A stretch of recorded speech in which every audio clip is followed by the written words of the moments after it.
So, welcome to our playthrough of Baldur's Gate Descent into Avernus, everybody. Let's go ahead and get into this.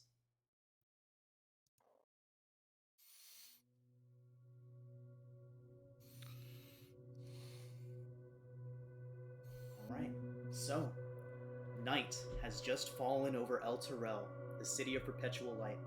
And though the sun has set, the given name of this place does still hold true, for a great radiant sphere floats directly above the spires of the city's high halls, and its light never truly leaves the streets or the surrounding countryside.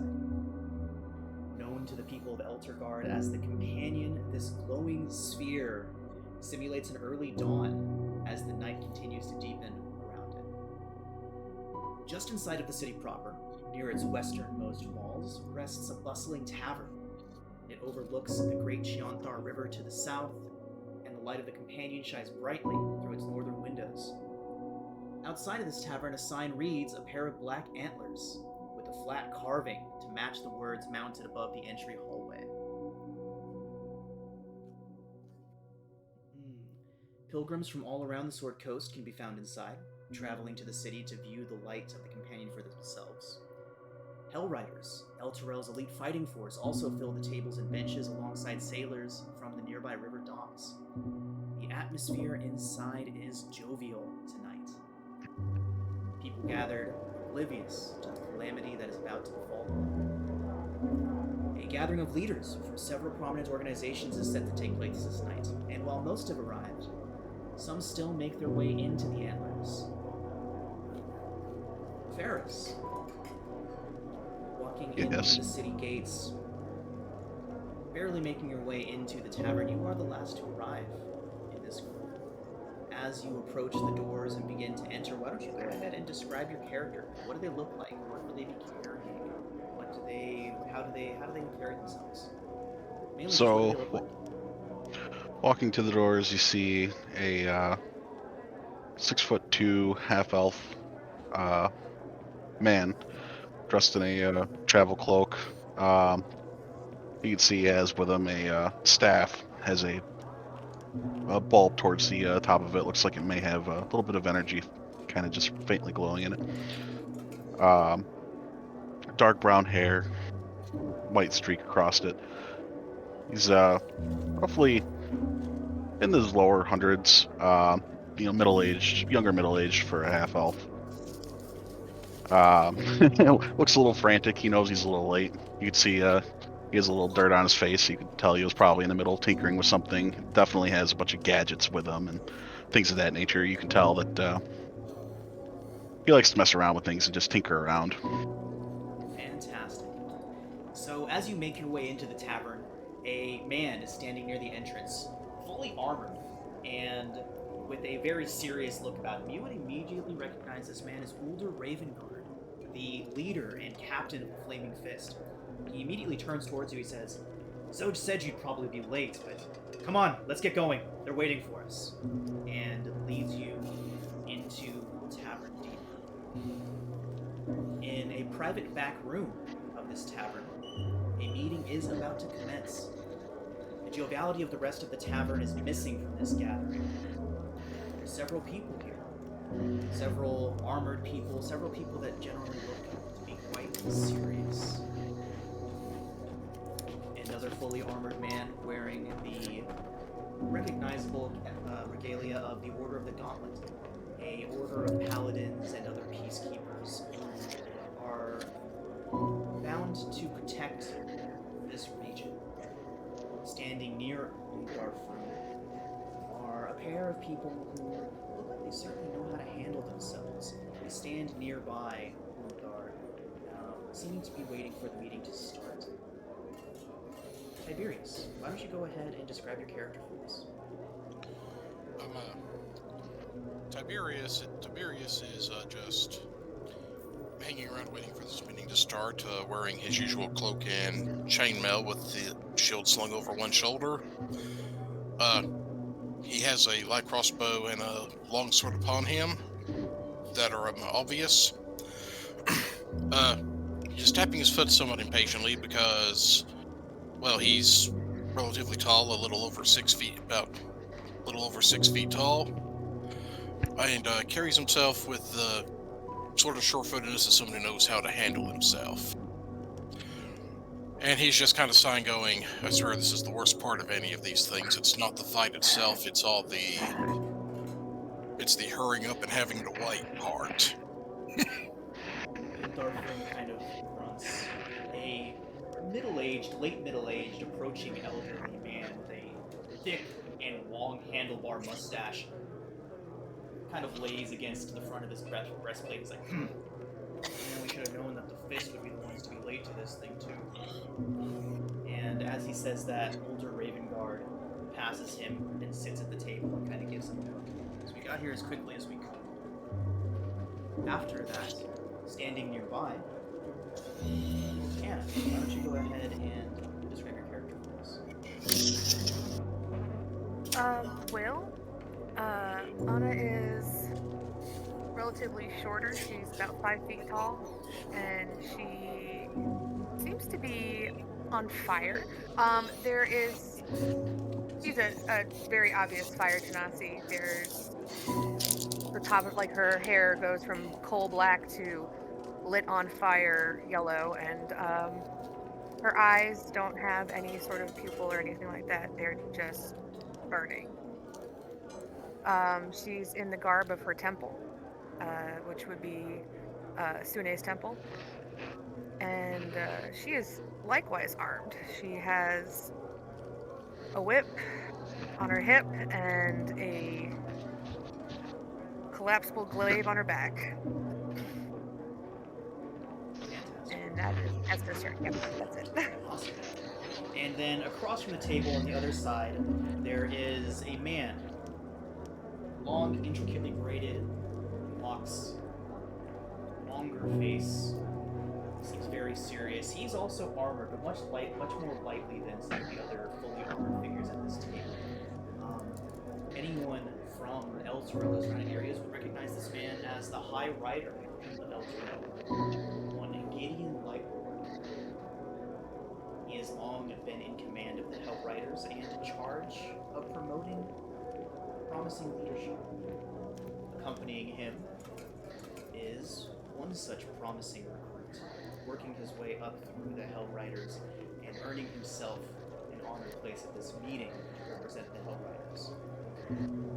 Lucky, William, why don't you go ahead and describe your character for us? He's a large, tall man, human, long blonde hair. Has a expression somewhere between nervous and excited.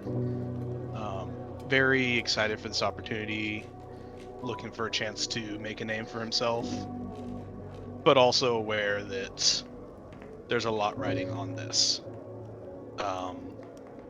Full chainmail with the regalia of the Hell Riders.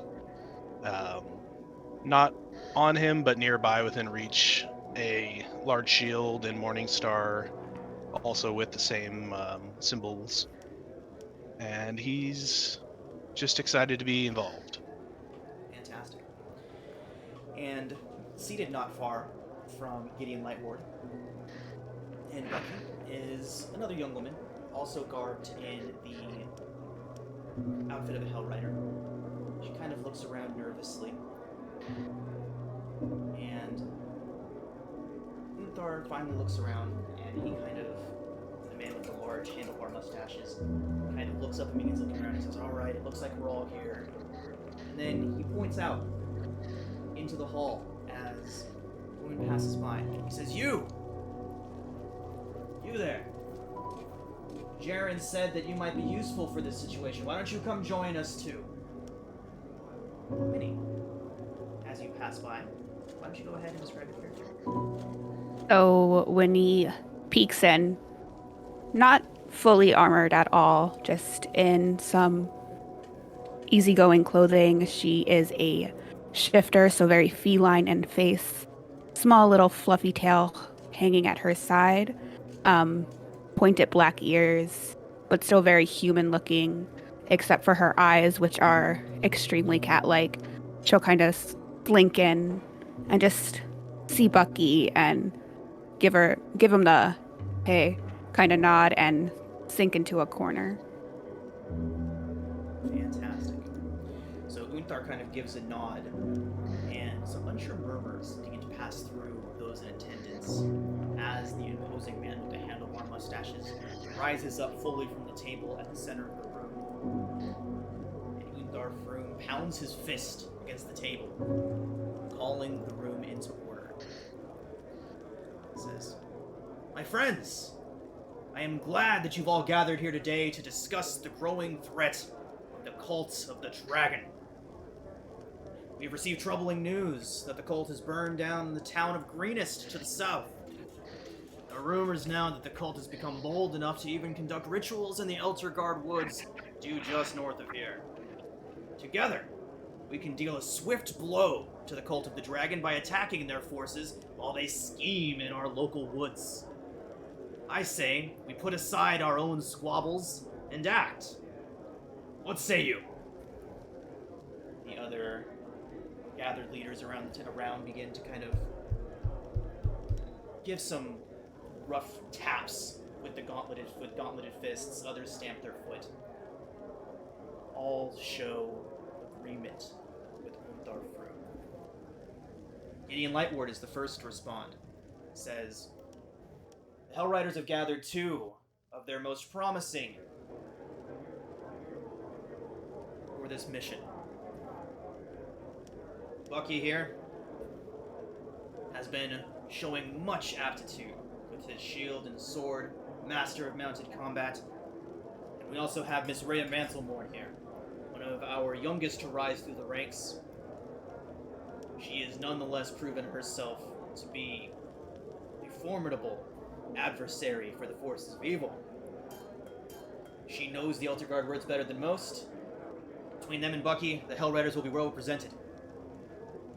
At that point, older Ravengard would say, "And the fist, the flaming fist, has brought a representative as well. While we don't have the resources or the manpower to send a full expedition this far to the east, we have our own walls to take care of. Varys here is an accomplished artificer. His work with alchemy and with explosives specifically should be able to show those dragon cultists a little what for." And then Unthar Froom says, "Well, as usual, the Order of the Gauntlet will be providing the bulk of this particular excursion. We have 3 of our best here.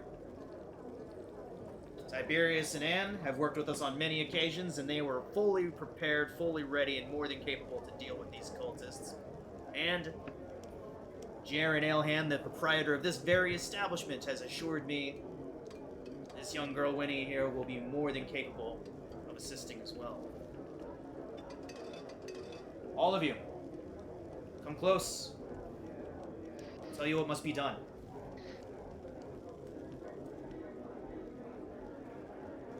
Gonna get close. Huddle up. Yeah. Winnie moves in closer, but still kind of just stays back. Slightly. There's definitely heat coming off of Anna. Bucky's trying to be front and center. Scoots away a little bit. I also will step closer. I keep my left hand in my cloak. Right. Unthar pulls out a map and lays it out.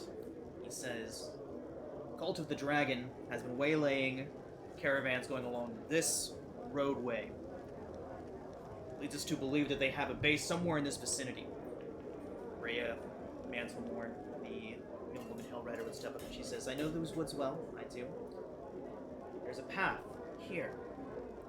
It is well traveled, but there are dozens of smaller paths that lead off of it. If they were trying to get deeper into the woods, chances are they have used it. I could lead us all there within the hour." Dark kind of looks around to everybody. Any questions?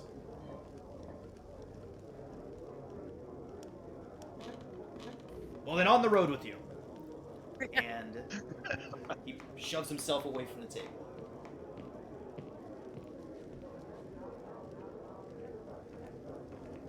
All right. Before Winnie heads out, she's gonna go and find Jaren really quick. Fantastic. He's right behind the bar. Cool. Jaren? He kind of looks Jaren. up, turns around, like he didn't hear you. He's washing a cup. Jaren. Oh, sorry, I didn't see you there. Something wrong? Yeah, that thing that you suggested me for, I'm going now. Please watch after them. Colton? My sister? They'll be perfectly fine. Don't you worry. Nothing ever goes wrong here. It's gonna be perfectly fine. You needed a little bit of adventure in your life. Get out of this tavern. So much you can do more than just waiting tables. Please, I made a promise. Just make sure nothing happens while I'm gone. They'll be in good hands. All right, thank you. And I'm gonna head back out to the group. Fantastic.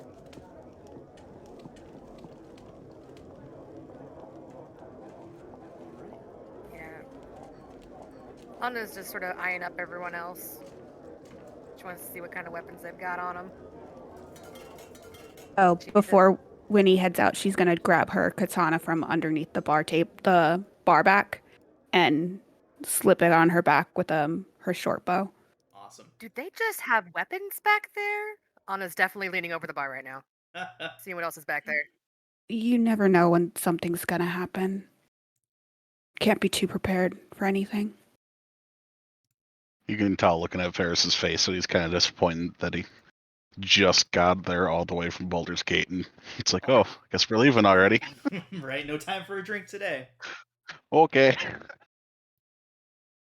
Fantastic. You could get one for the road. So, as you all gather out front, Rhea Mantlemorn, the young Hell Rider, brings forward a bunch of horses. She has 6 of them. Bucky, your mount is among them. Bucky, you have a bit of a special horse, don't you? One that you've been working with for a while? Yes. Yeah, what do they look like? They are light coat with slightly darkened mane, much larger than your standard riding horse, with the Hell Rider iconography on, I forget what it's called. Basically draped over them as part of their appearance. Fantastic. So, Rhea brings a war horse for herself and for Bucky, and riding horses for the rest of you, and says, if we set out now, we can be there within the hour. Is everybody ready? Yes. Absolutely. Best to get going. Winnie just hops on a horse. Nice. I'm just definitely looking at her as like tricky. It kind of whinnies nervously as you approach, seeing all the fire. It's not scared, I but won't- it's definitely a little nervous. I won't mess with you, and you won't mess with me. That's how this is gonna go. It's Ferris's awkward, scrawny self pulls himself up on a horse, trying not to fall off. awesome. Okay. So, Can't hear you, Hank. oh, Now, would it be safe to say that I'd have a lance and everything as part of the usual? yeah, any of your gear, you all were fully aware that you were going, except for Winnie, you all were fully aware that you were getting gathered to go out on a mission right now. So yeah, anything that you would have prepared, all of your gear, Winnie, you would have, of course, had the opportunity to swing by whatever rooms you have at the tavern and grab whatever you needed. All of you are Yeah. Hey. I was just working, and I was like, wait, what? Because Bucky definitely Oh, doesn't please carry tell me around she's still in an everything. apron. Yeah, she is. Excellent. Awesome. Have a little rag poking out of like the pocket in my apron, or like the band of my apron from Perfect. busting tables.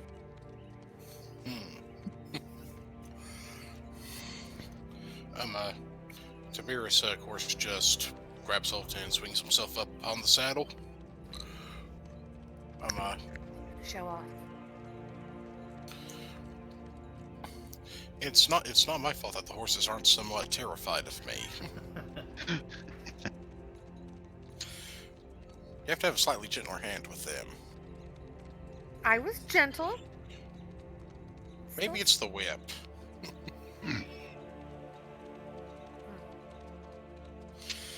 So it doesn't take long for you all to get yourself situated and begin making your way out of town.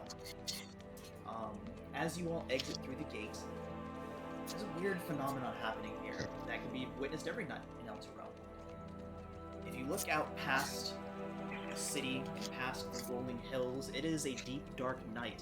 But anywhere that you're able to turn around and see the companion, its light reaches out and illuminates the area around you.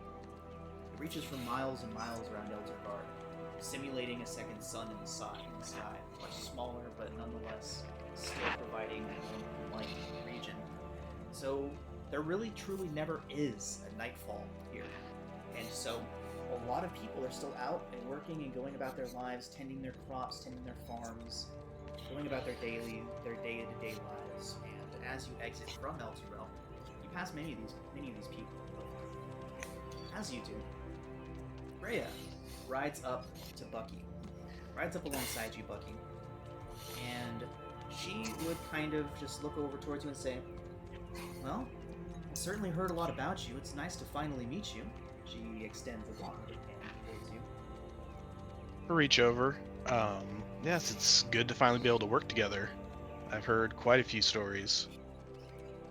Says, "I've certainly heard the stories as well, and I've seen you on the field during the sparring. Very impressive, very impressive. We are lucky to have you with us." Well, let's go show them what we can do. She gives a nod and sends her horse galloping up towards the front of the line to lead you all towards the Eltergard woods. So, just outside of the city, as you make your way out, the houses begin to be less frequent. The people out and going about their business in their days, fewer and farther between, until you eventually come upon an event taking place about a half a mile outside of the city proper. Near a great willow tree, there is a large gathering. Rhea reins up her horse, and she turns towards you all and she says, "It's a wedding." Anyone that is from El Terrell would know that it is bad luck, or considered to be bad luck, to not observe a wedding if you pass by. And so Rhea looks over and says, "Cultists probably aren't going anywhere. Do you guys want to stop by for a moment?" I could use a short break. It'd only be proper. Winnie just follows, still on her horse.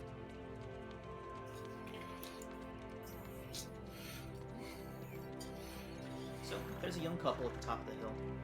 The two gently hold hands and look each other lovingly in the eyes as they begin to recite their final vows. They say in unison, "Before the morning Lord Lathander and those here today, commit to you, now and always, until we return to his endless light." Applause goes through the small gathering.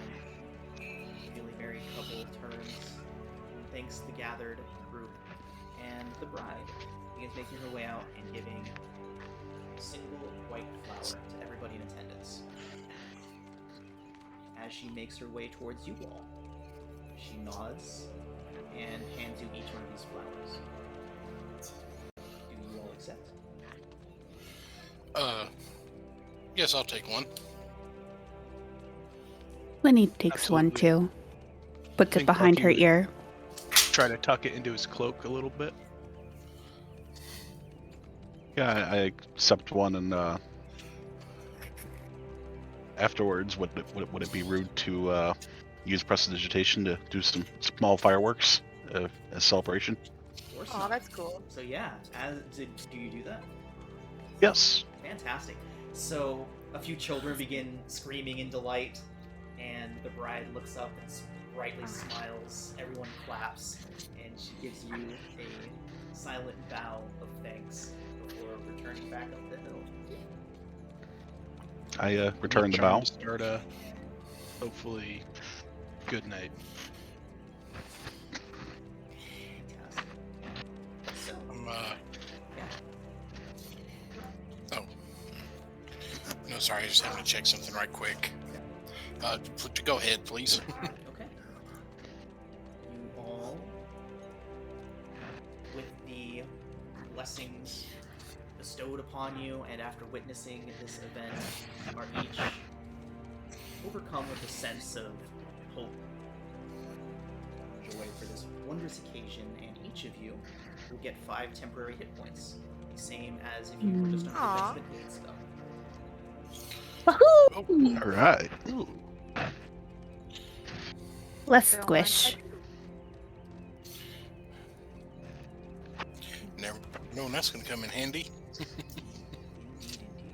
No. We aren't going to have any trouble. No, we would never do anything to hurt your characters, not here.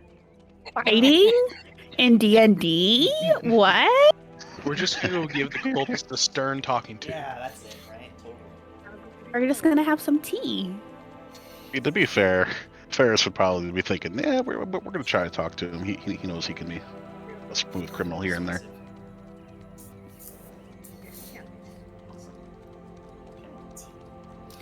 Sorry, guys. We just lost a tooth over here. Our very first tooth. Aww. Ooh. Wow. The Tooth Fairy is coming tonight. Indeed. Sorry, that's what the chaos happening over here is. I'm sorry. Good. That's pretty exciting, though. That's so exciting. They grow up so quick. Alright. So, after departing from the willow, making your way further towards the Elder Dark Woods, at this point, bits and smatterings of trees begin to line the roads that you're walking through. You're very obviously approaching a heavily wooded area. And as you do so, what is everyone's passive perception? 13. 13, okay. How do I find that? It'll be on your character Mine. sheet. And 12. on the left-hand side, about halfway down, you're going to see passive perception. Mine's a dead even 10. Aw. Perception. I see a 2. Oh, that's based off my wisdom, so that would be. So it's directly beneath 14 your plus 2. skills and right above your tool proficiencies. Oh, okay. Beneath skills. Passive wisdom perception. Passive. Oh, way down here. Okay, I got 12. 12, fantastic. Okay. So, as you're all making your way through here, Winnie, you begin to hear, somewhere deeper in the woods, you begin to hear what sounds like growling. The snarling of wolves somewhere in the forest, somewhere nearby. Shortly after you hear the first growls, you hear a young girl call out.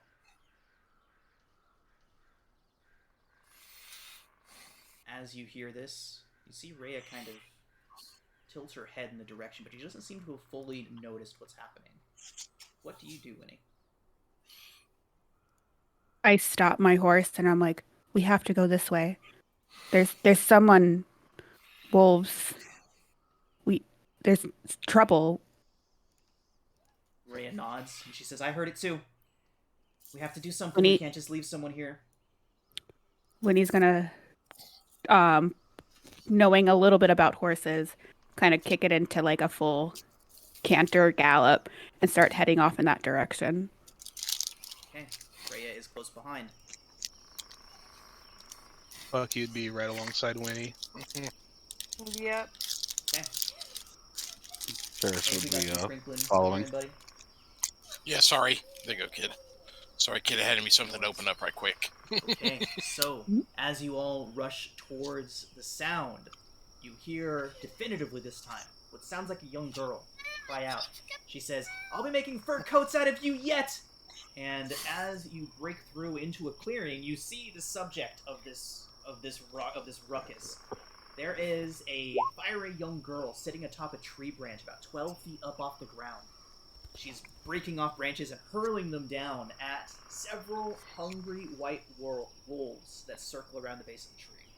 The young girl is wearing a colorful rainbow scarf that bristles in the wind as she throws rocks and debris down at these 3 white wolves. Nearby, a black wolf circles the tree, whimpering softly. And with that, everybody,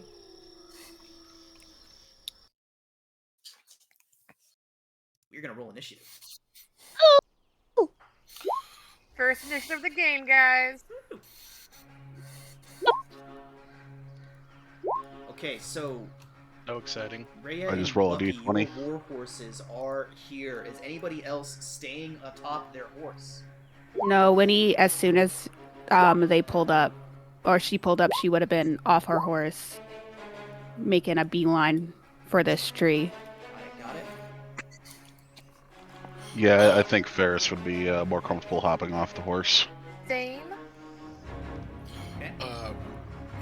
I would probably stay on the horse just in case I needed the added mobility. Okay, so we'll drop a riding horse onto the map for you real quick here.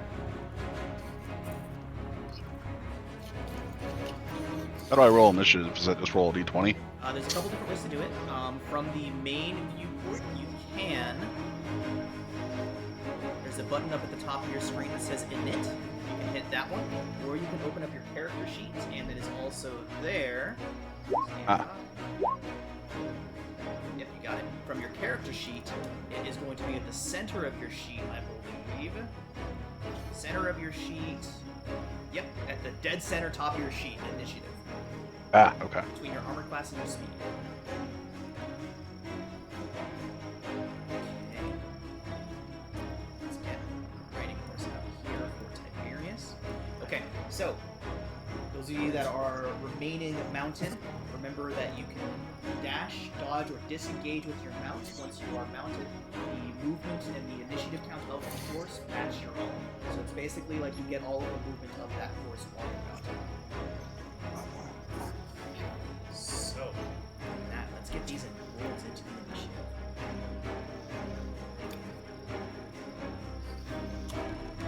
Could I possibly get control of the horse token? Absolutely.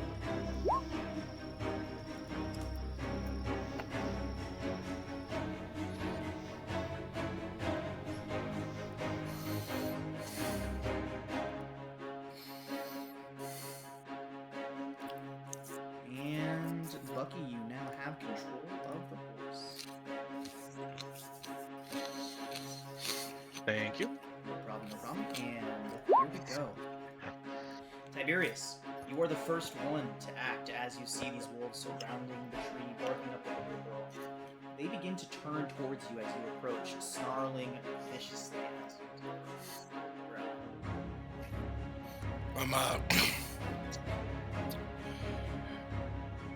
Well, I suppose, let me make sure I have control of the horse right quick. My bad. I don't believe I do. I think I've opened up the riding horse yet. Doing that now. Alright, good to go. So and riding horse has 60 foot of movement, correct? 120 if you dash with the horse's action.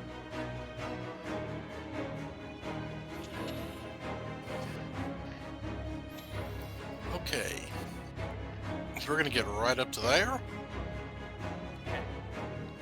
And we are going to take a swing with our longsword at this.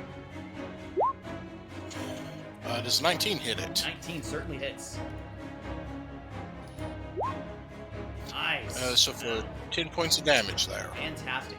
The wolf lets out a yelp as you strike it. It is certainly surprised by the amount of force you were able to put behind that blow. It's still standing, but it is badly hurt. Okay, I'm going to attempt to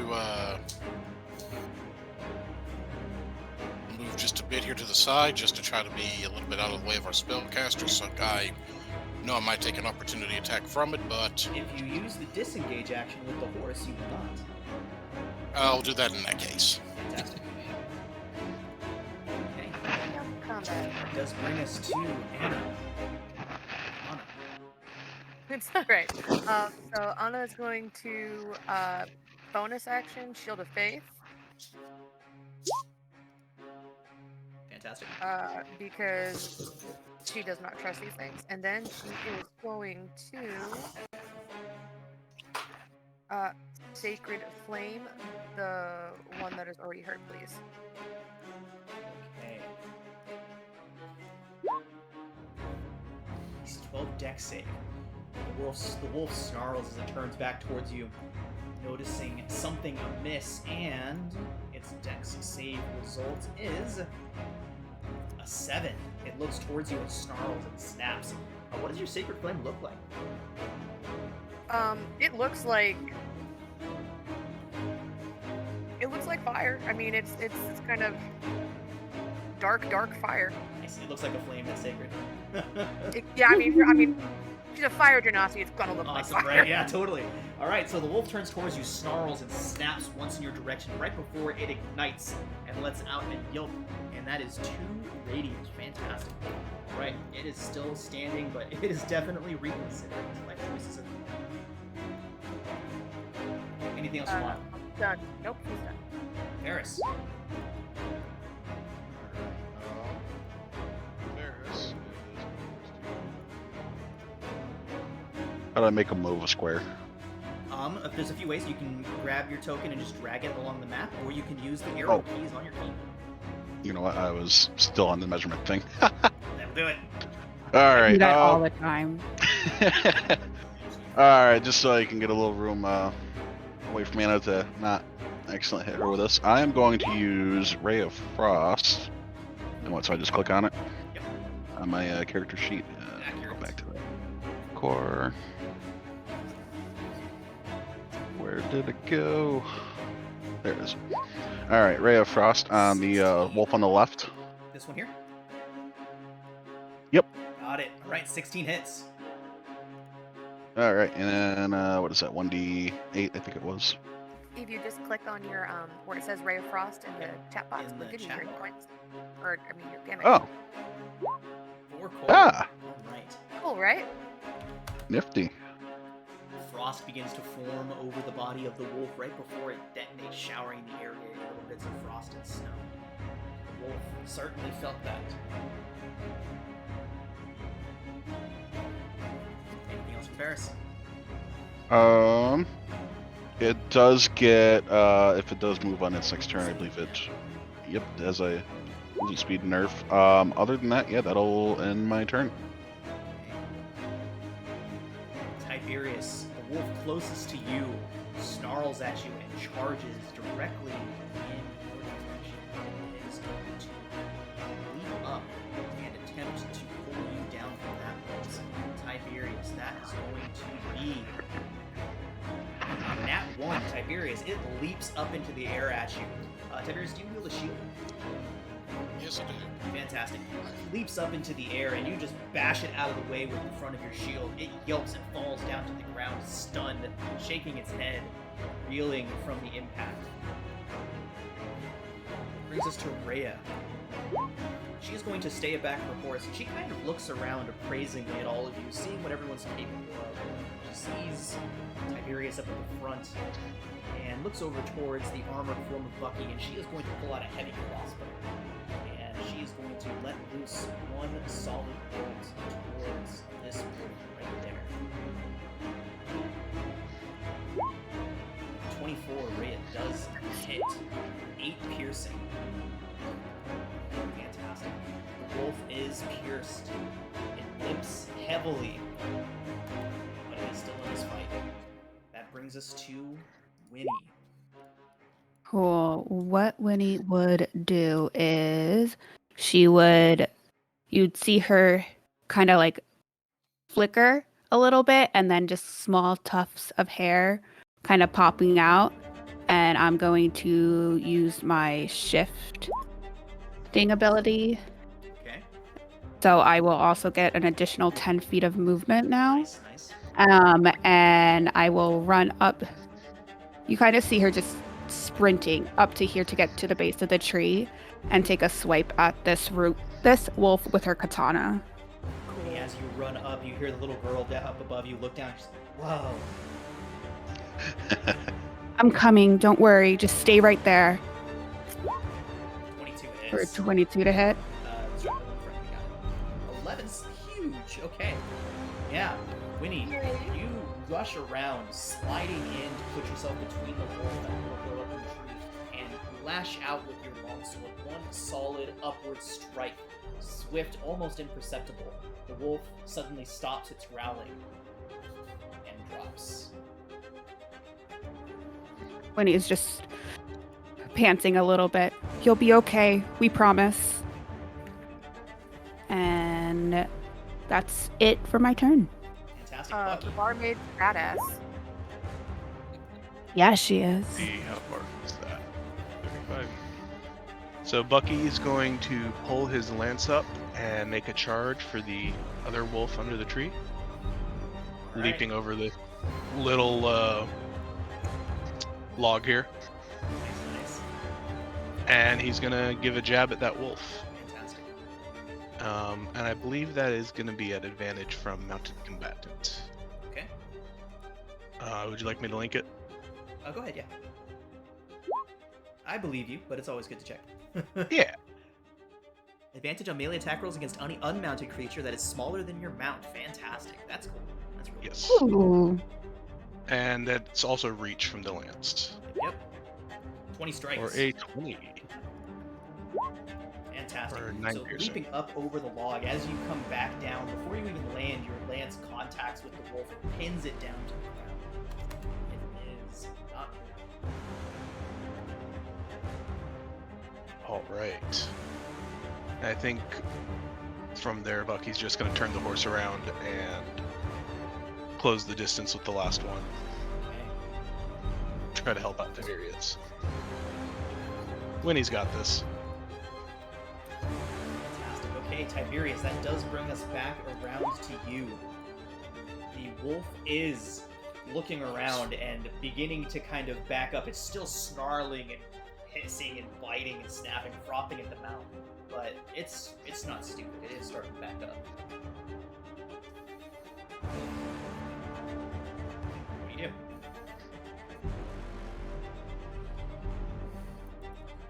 Oh, Hank, 1 second. I'm having a bit of a hard time.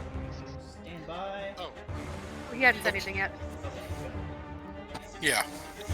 While a part of the character would be inclined to let it go on its way, the other part's also thinking this thing just pinned a kid in a tree. And there's no guarantee it wouldn't try to do this with another kid from the area at some point in the future. So, somewhat regrettably, he's going to take a swing at it. Okay. And apparently his regret might make it, or he did not aim quite Yeah. as accurately that time. The wolf does get a solid read on your movement and dodges out of the way of your sword.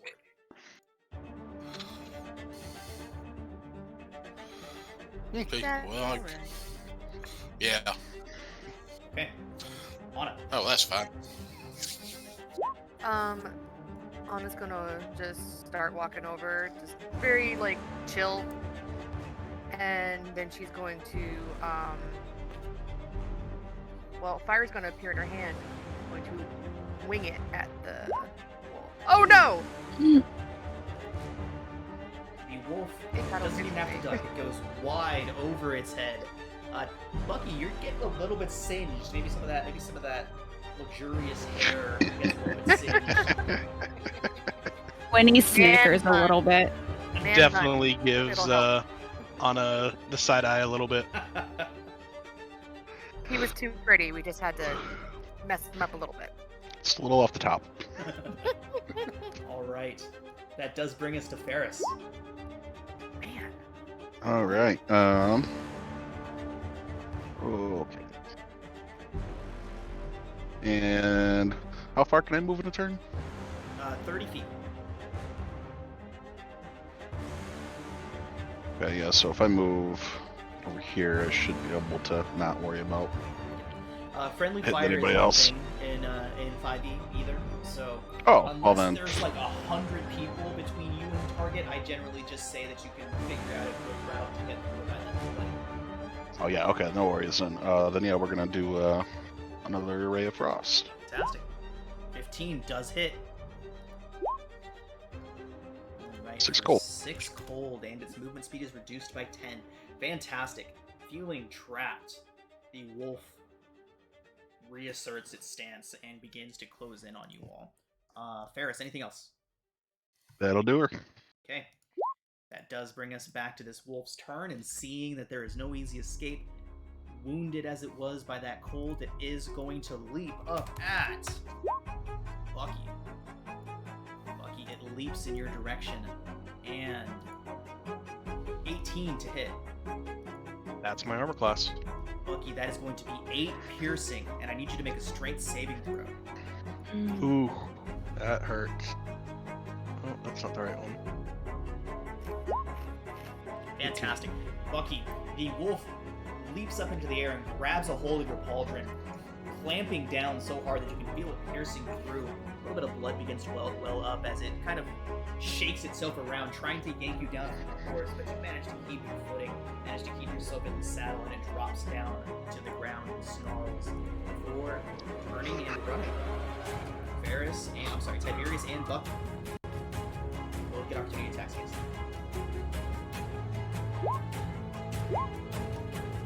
Tiberius, the 20 hits. 13 damage. Fantastic. Tiberius, you cut it down just as Bucky slams into it with his lance. It slides away and stops. And with that, everybody, we are going to go ahead and drop out initiative. Okay. So I'm assuming that black wolf up there is not doing anything. It is hiding in between a pair of rocks, whimpering. Is the little girl okay, Winnie? I'm gonna go check on her. Don't worry. So, Um, as you look up, before you even say anything, she just jumps out of the tree and lands next. She's like, "Whoa! You guys are awesome!" Are you fine? She's, "Yeah, I would have been totally fine. I could have taken him." Sure, you could have. Are you sure? Oh yeah. I mean, you were up in a tree. Well, that was all don't. just part of the plan. I had the high ground. Did you see me? I was hitting him with rocks. You did great, little one. Thanks. And I had Lonky. If anything got too bad, he'd help me out. Lonky! She yells out, like screeches it past you, Winnie. It probably might have hurt your ears a little bit how loud she yelled it. And Yeah, I twitch a little bit because it's reminding me of my little sister, Sestra, just shouting too loud. Oh, and okay. with that, you all hear bells begin to jingle, and you hear a cart as a ancient donkey. Like, this thing has jowls, its eyes droop almost like a St. Bernard's. It's like struggling out towards you all, but it wanders its way out to you. She says, "Lonky would have protected me too, I'm sure he would have. That the black wolf is he a danger to you too? Is there a black wolf? I only saw the white ones. Stay here. Winnie's gonna Investigate. go investigate. She hears the whimpering.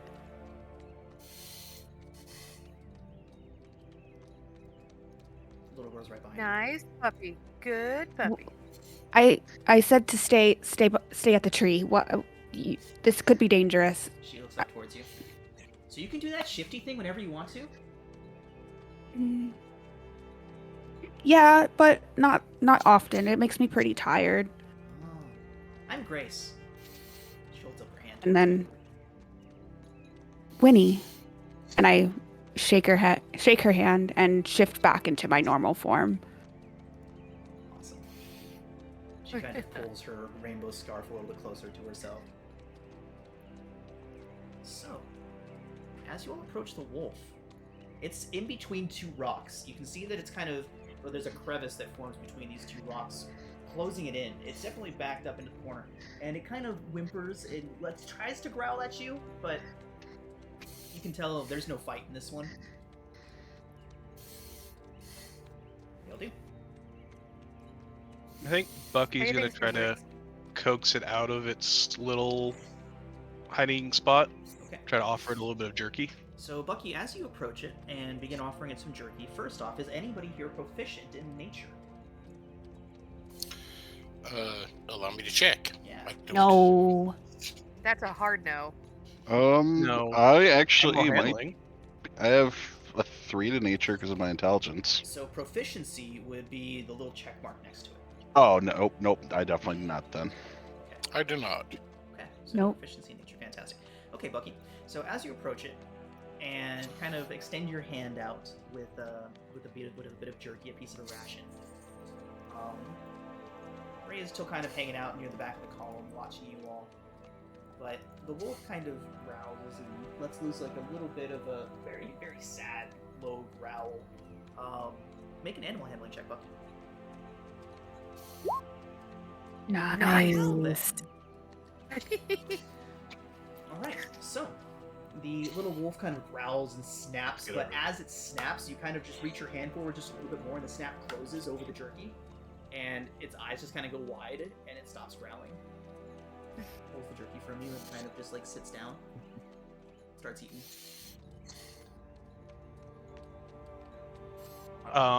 Does this wolf look like injured? No. Is there any signs of a fight or something? So nobody here is proficient in nature, so why don't you go ahead and make an insight check at disadvantage? Insight check at disadvantage. Okay. So, I mean, the wolf doesn't look injured. It looks like a wolf. It's pretty standard. It's a little small for a wolf, but other than that, definitely not injured. Bucky, it does take a couple steps towards you, though. Does it seem like, is this weird? Like, is this normal wolf behavior? I don't know. I play with fire. Nope. Nobody here being proficient in nature. I would say that it's a little bit difficult to know. I'm sure some of you are proficient in animal handling, right? Bucky, look at you. Yep, Bucky is. Okay. I guess he'd sort of put a hand out, not necessarily reach for a pet, but give it an opportunity to. Yeah. So is anybody else here proficient in animal handling? Besides Bucky? No. I am not. Okay, cool. So yeah, Bucky, with your proficiency in animal handling, you would know that the wolves in this area, some of them have been known to be domesticated. It's not common, but it's certainly not unheard of. But this one, as you kind of reach your hand out, it kind of takes a step forward and sniffs it a couple times, gives it a real quick tentative little lick, and then looks towards you suspiciously. I love it. I guess Bucky's gonna kind of glance at everyone else like, well, what do we do with it now? I don't want to just leave him. He seems scared. But I don't think going with us is necessarily safe. I wonder how it got here and why it wasn't working with the other wolves. Is That's this true. wolf smaller and like more childlike looking than the wolves we were fighting? Yes. Yes, it is, Winnie. It does appear to have juvenile features, although it is almost the same size as the other wolves. Eris would like to take a walk up to the girl and ask her first her name. She turns towards you and says, "I'm Grace. What's that do?" And she points up towards the head of your staff. Oh, it's just a nice little tool of mine. I was wondering, what were you doing out here in the middle of the night, and why did the wolves attack you? She kind of says, "Oh, right," and she turns and runs over to her cart. "Longy, why didn't you say something? We had customers here this whole time." And she starts pulling out chocolates from her cart. She says, I've been saving up to go to the academy over to the Hellrider Academy over in Elturel. It's expensive though. And she's like, "Do you guys want chocolate?" Winnie puts her hand out. Of course, I'd love chocolate. Never say no to chocolate. This is pulling at Winnie's heartstrings. Oh yeah. Big time, because this just... How old is Grace, if you She's don't mind me about- asking? She's about 10. Okay, yeah. That's about around the age that Winnie's little sister, Sestra, is. And it's pulling at her heartstrings because it's just reminding her of her sister so much. Tiberius, pay the girl. How much is a piece of chocolate? It's only one copper. Winnie gives her a gold piece. Her eyes go wide. She like tries to talk, but just stammers a few times, and then she goes and shows it to the donkey. No. Yeah, there's like... Maybe only Bucky can tell, because Bucky knows Winnie the best so far out of the group, but there's like small little tears just like welling up in her eyes because of how precious Grace is.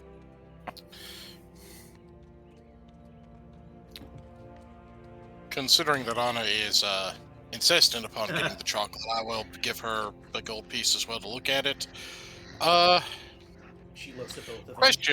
Question. Whenever you say she has a scarf of rainbow colors, what are colors are on that scarf? All colors. There's red, green, blue, oranges, yellows. It's multicolored. It literally looks like somebody just got whatever yarn they had nearby and just made a scarf.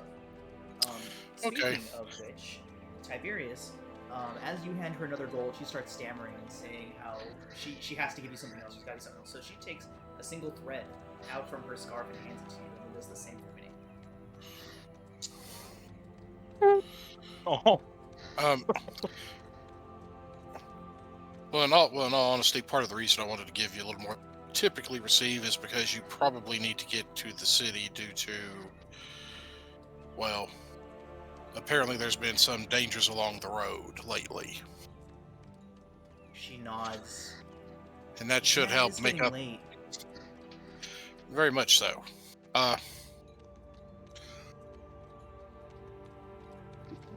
However, if you want to make the road and head back to El Terrell, it should be clear since we just came that way. Yeah, Lonky and I will get on the road right now. We'll start heading back. We've made more today than we've made in the past month. I'm almost there, guys. Almost there. Almost have enough saved time. You can do it. Is it possible Bucky might have like a small pin or something with the Hellrider logo? Something like as a little gift to give out to kids? Yeah, you'd have like one of those, what do they call them? The cape clasp? Yeah. So I think he would give it to her and tell her, here, when you get to the city, show them this and tell them you met some Hellriders on the road who think you have the bravery for it. Her eyes go wide and she just starts jumping up and down, celebrating, and then she runs over to Lonky and shows it to the donkey, just like she did with the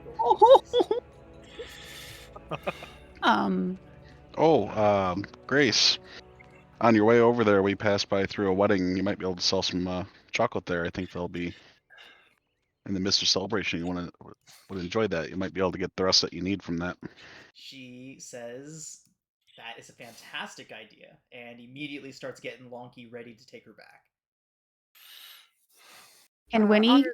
I was going to say, Winnie's going to walk up to the wolf really quick, and it seems friendly enough, correct, from the way I've seen... Chilled out now. Okay, can I make an animal handling check to kind of communicate with it to see if it will protect Grace on the rest of the road, since it does seem a little bit more domesticated than the white wolves?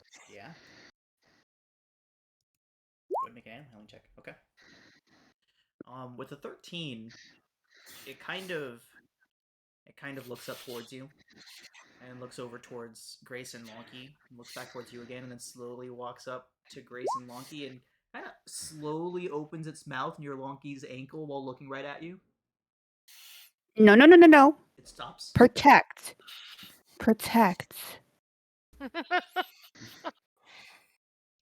Seems to be a bit of understanding in its eyes.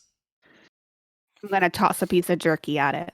It eats it up and then goes and sits right next to Grace and Lonky. I'm going to walk back over to Grace and give her some jerky. This wolf should protect you the rest of the way. Here. If he starts acting out, just give him this. He must be hungry. She nods and breaks off a piece and gives it to him. I kind of just give her You a know, little he does need a pat. name.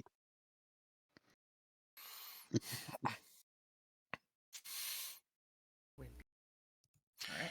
I don't suppose Smart One works, considering it had the common sense to stay away from armed and armored foes. What do you want to name him, Grace? Grace kind of thinks on that for a moment. Looks at this jerky in her hand. It's jerky. And then his name is Jerky. And she kind of That's just a great rustles her name. hair a little bit. At this point, Ray would call out, "Think it's time to go, everybody." Yep. Winnie will make her way back to her horse and mount.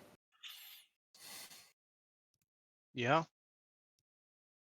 Safe travels, little one.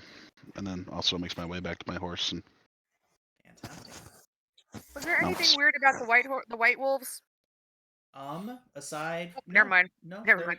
No, you're good. Changing pages never means that you have to stop doing whatever you're doing. You're fine. But they seem like pretty regular wolves of the Eltergard forest. Go ahead and make a perception or investigation check if you'd like to check them out further. Oh.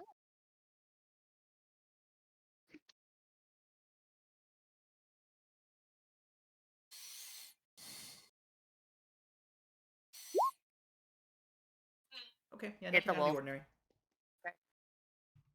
Thank you. Mm-hmm. All right, everybody. So, as you hit the trail once again, spend about another 20-30 minutes making your way along that trail, and after about that 20 minutes or so, Rhea stops and looks off to her right, and there is a break in the forest leading down a long and winding path directly in front of you all. She turns back and says, "This is the spot," and dismounts. And that is where we're going to go ahead and take our break for today.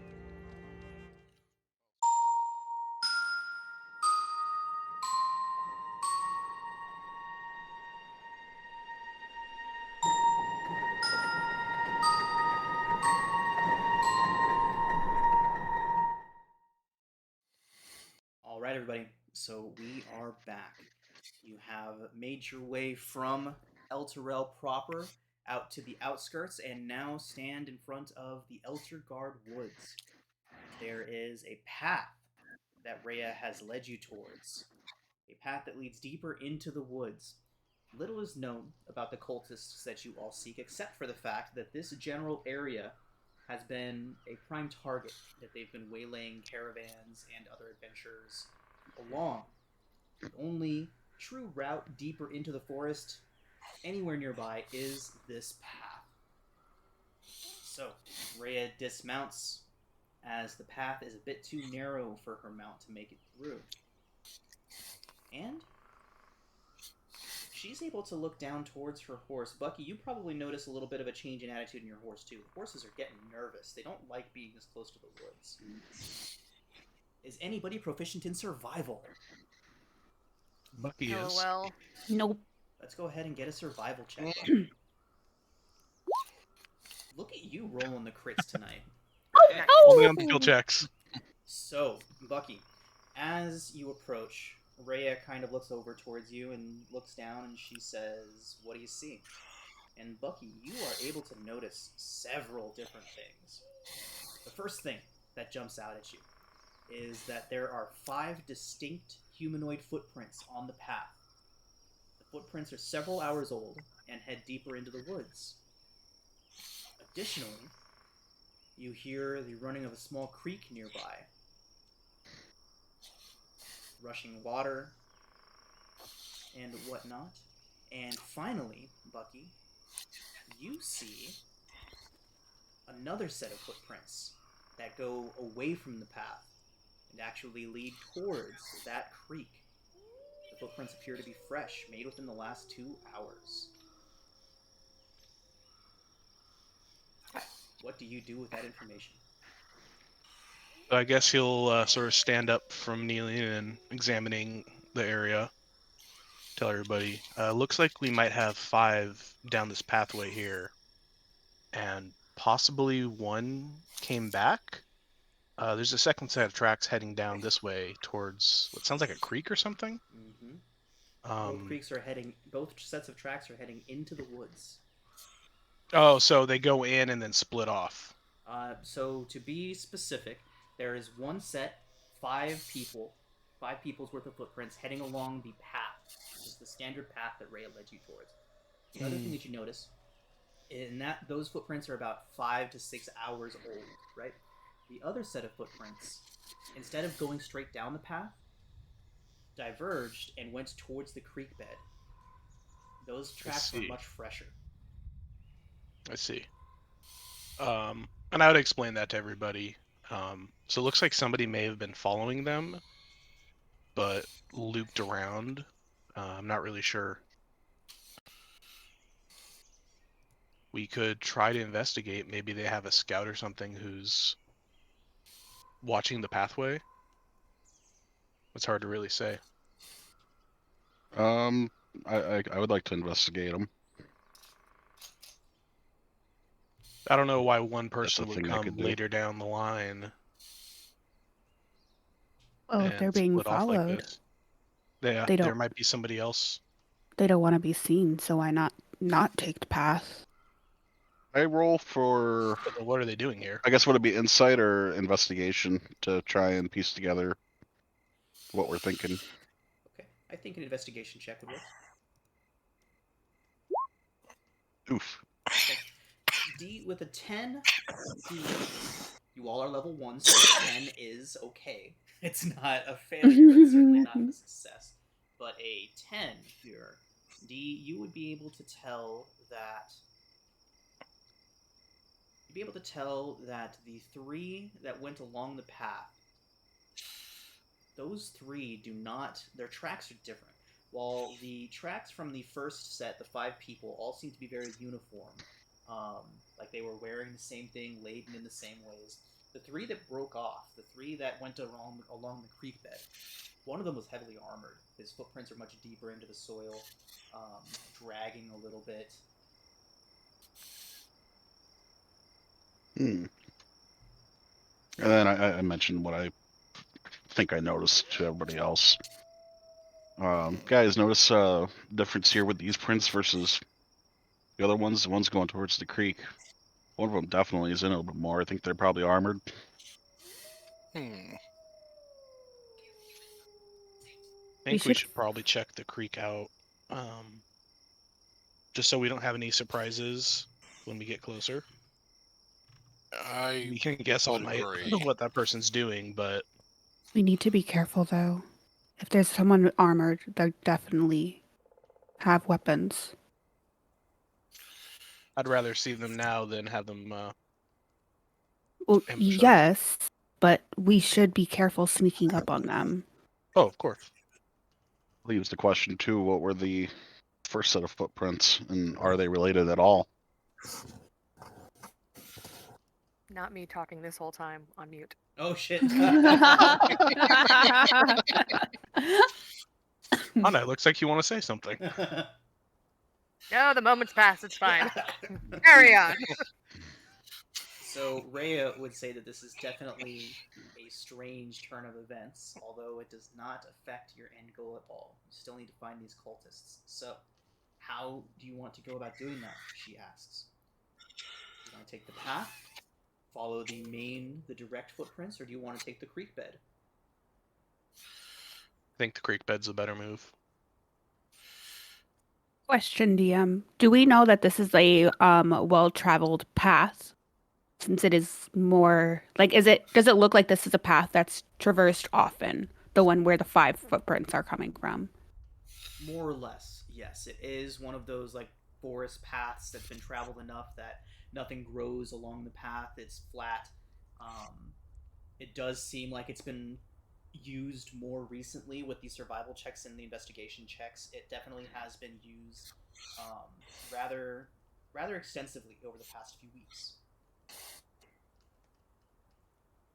I think we should definitely follow the path closer to the creek. This is well traversed. It could just be people coming and going for travel. If it's a cult we're looking for, they're going to stick to the shadows.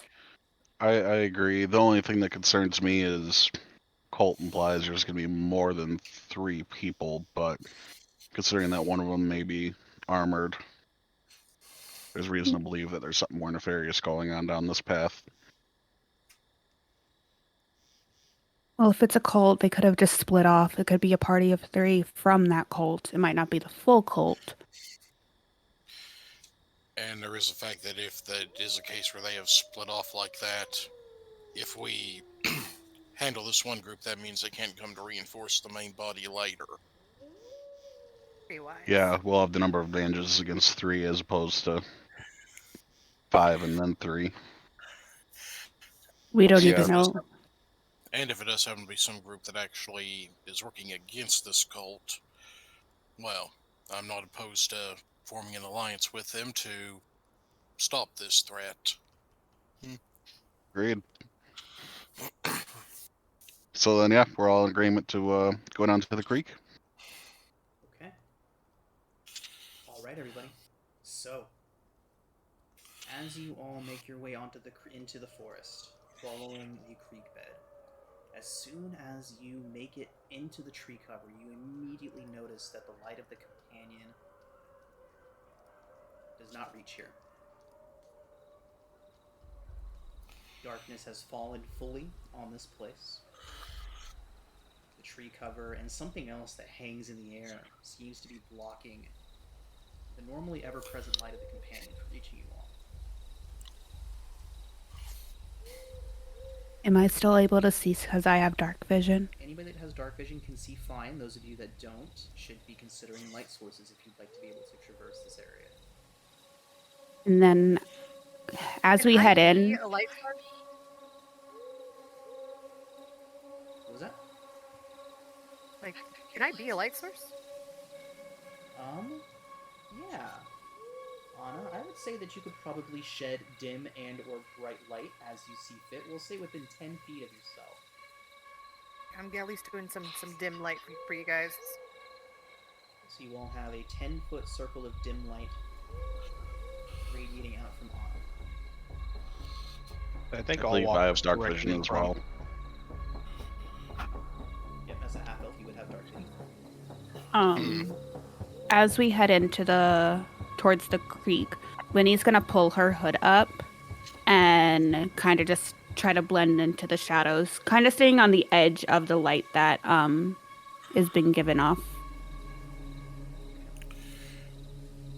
As I am human, I am staying to Anna and as our source of light. That's how she got you in the first place.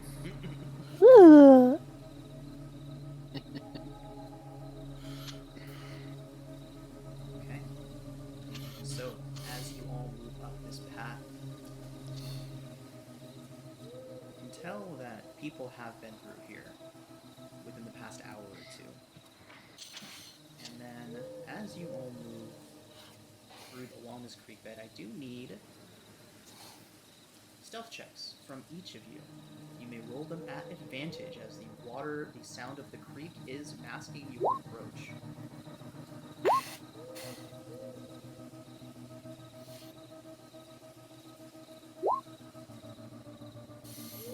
Oh God, Bucky. Hey, it's 9. Like how I rolled the lowest number and I don't even have a negative modifier. Okay, what do we got here? So, at advantage. Oh, you said that everybody, advantage. We have a 15, Yes. 12, 14, an 11, and a 9. Okay. So, you're making a bit of splashes, a bit of sloshes as you make your way through.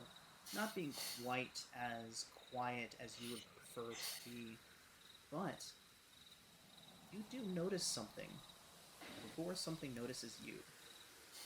You hear an ear-piercing scream echo through the forest and then suddenly be cut short. Those of you that have been in battle and know the sounds of combat would know that to be the sound of somebody dying in a very unpleasant way. Winnie's ear kind of twitches. You know how like cats' ears can twitch and go to the direction of a sound? Mm-hmm. That's how like Winnie's ears do that.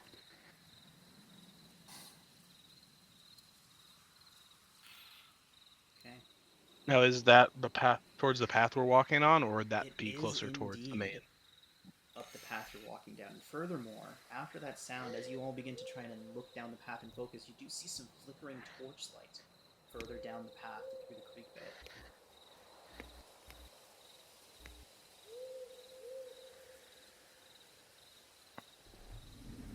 As you all notice that light further down the way, you suddenly hear somebody cry out at the top of their lungs. It sounds like a woman yell, "Bane!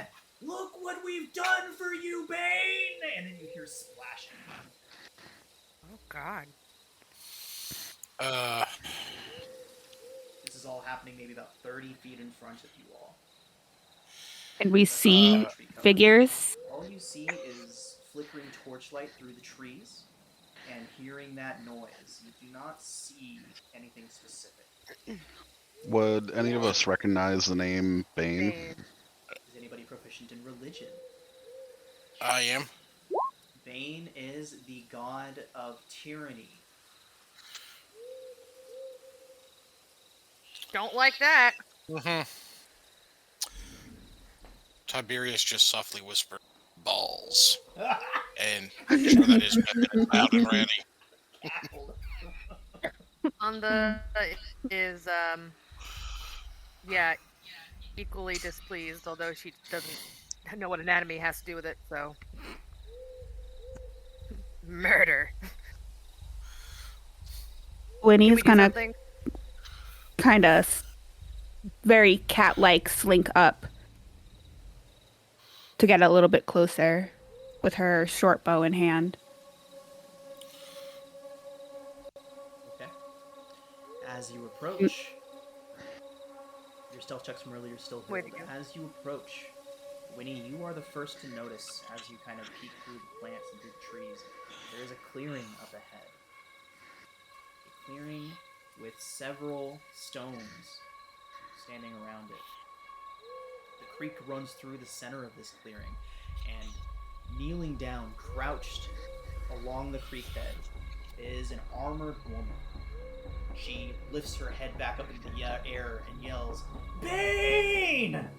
Do you see us, Bane?" And you see where the splash is coming from. She pulls a body up and out of the water.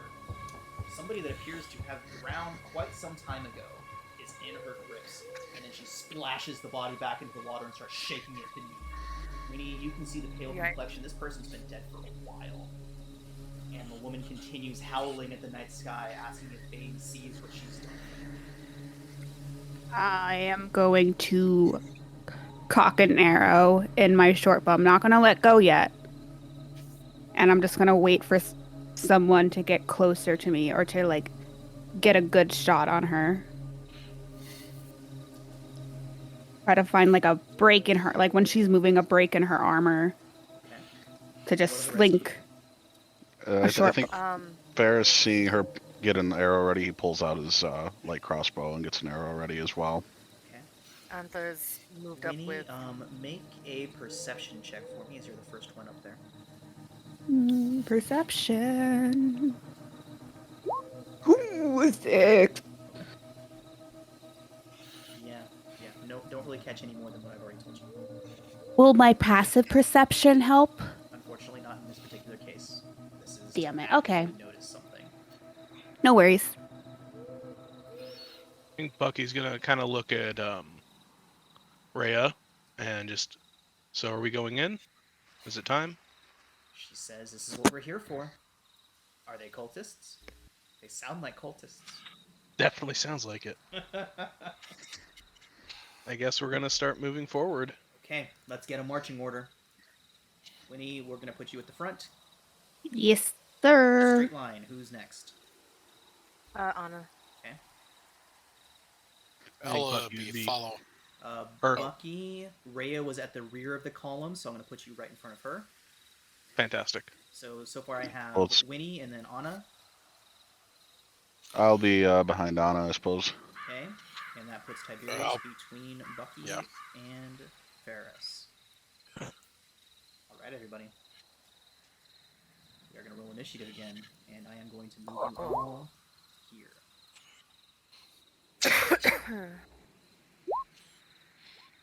One moment. See anything? I can see everything. Okay, and Anna is letting off some faint light. Let me go ahead and set that up real quick. Please, because I'm I not can't click my complaining. token. We said 10 feet of dim light is Yes. giving off. Who Sorry, wants to be guys. the eyes of the game tonight?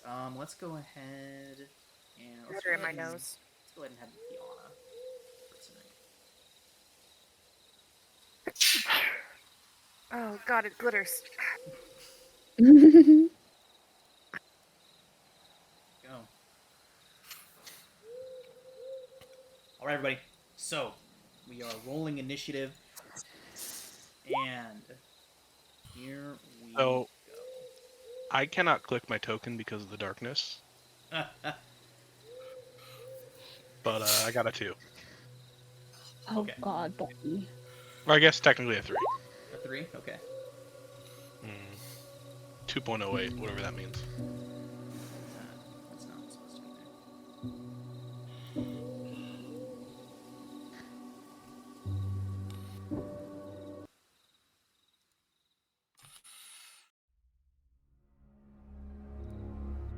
Okay, so the armored woman standing near the creek, lifting up a body and slamming it back into the water, shaking it beneath the surface of the water, screaming to the god of tyranny as she does so. You have got the drop on her. Anna, what do you do? I would very much like to shoot her with an arrow. Okay. Just to say hi. Greeting arrow. Oh! Nice. Okay, nice, fantastic. Go ahead and roll your damage.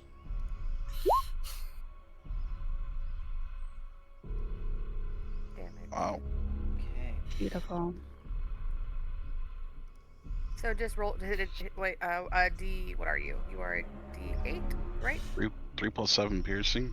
Yeah. Yep. So Yeah, you it rolled did. a 1 in your crit, so go ahead and re-roll that 1, so roll up another d8. Oh, thank you. Fantastic. So we have 8 plus 7 for 15 points. So she turns towards you. As this arrow strikes her squarely in the neck, sticking out, you all see a bit of spurt go as she turns towards you, snarling, this look of rage and hatred on her face. She takes that full 15 points and then just drops the body into the water and stands. Oh. Looks like D didn't get into the initiative tracker. Who? D? Oh, Paris? yep. Oh, Ferris, did I roll too early? Go ahead and select your token and re-roll, and then we will adjust you to Oh, the 8.1. okay. I must roll too early. Okay, select my token and then what? Select token and then roll initiative again, and we'll adjust it for you. Oh, okay. Okay. Oh man, I wish I had that one. I bet. Okay. That does still put you just before winning. So what do you do? Oh, cool. I'm also, since I have a arrow ready to go in Can I use my my bonus action? Absolutely. Oh. Go ahead, Winnie. Sorry, go ahead. Uh, Anna. It's totally okay. So twice per long rest, I can make another attack as a bonus. So I'm just gonna fire again, please. Where are you? Oh nope, that one went wide. Okay, you're up. So as you take this shot at her, Winnie, the armored woman raises up a shield. It sticks into it, and then she just kind of leans it down to the side. Still hasn't said a word. All right, and then Ferris will lift his crossbow, and I'm guessing that Lances also, off of her armor. and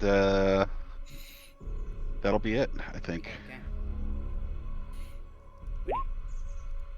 Winnie had an arrow ready, but is just kind of pissed seeing how absolute torturous this person is being. So is just gonna run up and take out her katana and make an attack. As you approach, a wild look goes across her face, and she smiles wickedly at you as she braces for the impact and just ducks out of the way. I'm going to use my bonus action to shift again. So I take on that more animalistic form again. And I also forgot last time, but I get an additional 2 times my proficiency bonus temporary hit points. Nice. Hell yeah. So do we still have the 5 from earlier? You do indeed. Everybody should still So- have an additional 5 temporary hit points. I No, now you're, have 9. Beat up a bit. I don't think temporary hit points stack though. They do not. Okay, so I just get the 5. So, for example, though, if you were to have a source that gave you 10, then you would have 10 instead of just 5. So, like, they would replace one another Okay. Yeah. for future But reference. basically get the highest number of the Highest two, number? two sources of them, but you can't add them together. Dang it. Probably Okay. to prevent folks from just like throwing Spamming 8. eight on each other. Oh, that Every- makes sense. Yeah, everyone just getting to spell 8 and throwing it on each other. You have an extra 30-40 hit points per day. Yeah. Makes sense. But all right, cool. So I have that additional 10 feet, and my reaction if this baddie ends in there, I can use my reaction for an opportunity attack. Okay. Winnie, you badass. Alright. Yeah. Tiberius. Tiberius is going to, well, if I can move him. Why can't I move him? Oh, he might be stuck in a wall. Here, I'll move you out. That was, Okay. Okay. Well, thank you. Oh, and my action thing went away. Crud. Where did that go to? Well, I got the sheet pulled up. So, okay, I was right there. So let's go. 10, 15. I'm trying to get to where I can flank this enemy. Okay, yep. So you can get around behind, that's fine. Okay, and I'm gonna say I don't know if the God of Tyranny I don't think the God of Tyranny has heard you, but I feel pretty sure to say that those such as Torment and the other goodly gods have, and he's gonna take a swing with his long. Yes. For Nice. 7 damage. Right, you strike her, and she laughs and says that she will be sending you into his chains soon. Laughing through quite a bit of blood coming out from between her teeth as she quits them. She's definitely hurt, but Lifting his shield and bracing, Tiberius says, "You're welcome to, well, feel free to test that whenever you feel like it." alright. She does not get to act as she is still surprised by your sudden attack, everybody, but Bucky, that does bring us to you. So I can't actually see anything at all. Can you see Would now? I be able to see part of the area because of Oh, Anna? one moment. Sorry. It appears your token does not have vision enabled. So fixing that right now. There you go, Bucky. Oh my god! that Oh my changes so god. much. I can see clearly now. I was like, this is bad. Okay, that changes everything. I'm sure it does. Let me go ahead and set that as your primary token. So Bucky's gonna just go charging this woman as well. Okay. and take a swing with his Morning Star. 20 hits. 20 for 9 piercing. Fantastic. Bucky, you bring your Morning Star around just as she turns away from talking to Tiberius. She turns towards you just in time to catch the Morning Star square in the teeth.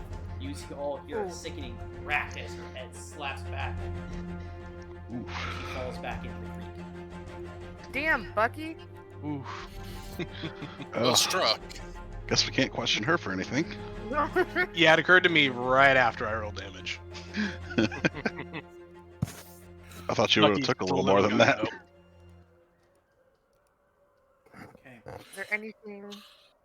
Is there anything identifying about the guy she was baptizing? So, there's a few things, and now that this combat has died down, there's a few things that you will notice. Firstly, Well, like step in further. yeah, definitely. You all are out of initiative, so you can move freely. Remember, so this is a general rule. Whenever you're on a map, if you move somewhere, if you like move somewhere in a big like say you move from like over here all the way to like over here without just kind of just dragging your toes back, I will always assume that you took the most dangerous path to get to where you went. So move one square at a time, and don't move very fast. But yes, you may now move freely, everybody. And there is a couple of things that you all notice. A couple of things that you all notice. Firstly, there is chanting coming from through a thicket to the west, through here. You see a faint orangish green glow coming from that direction. It's chanting. You can't really make out what's going on through the thicket, but you can certainly deduce that somebody is over there. Furthermore, now that the cacophony and that the sound of this lady basically drowning a dead body over and over again, you all hear another ear-piercing shriek come from further up. It seems that the creek bed follows up into another thing. You hear another ear-piercing shriek from that direction. There is no light up there. It is dark, but you hear another ear-piercing shriek. This one does not suddenly stop. The shriek dies out slowly, indicating that whoever's letting that one out is probably still alive. Now, what you see here in front of you are two very different people. The person that you just killed is fully armored, and there is a black hand on their shield and on their armor. Very much like somebody just dipped their hand in paint and slapped their palm on the shield. The one that she was drowning is wearing black robes and a dragon's mask. They're killing each other?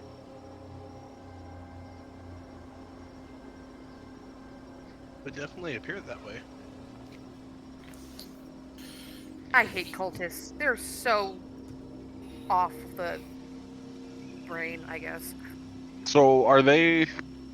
So we can see two people.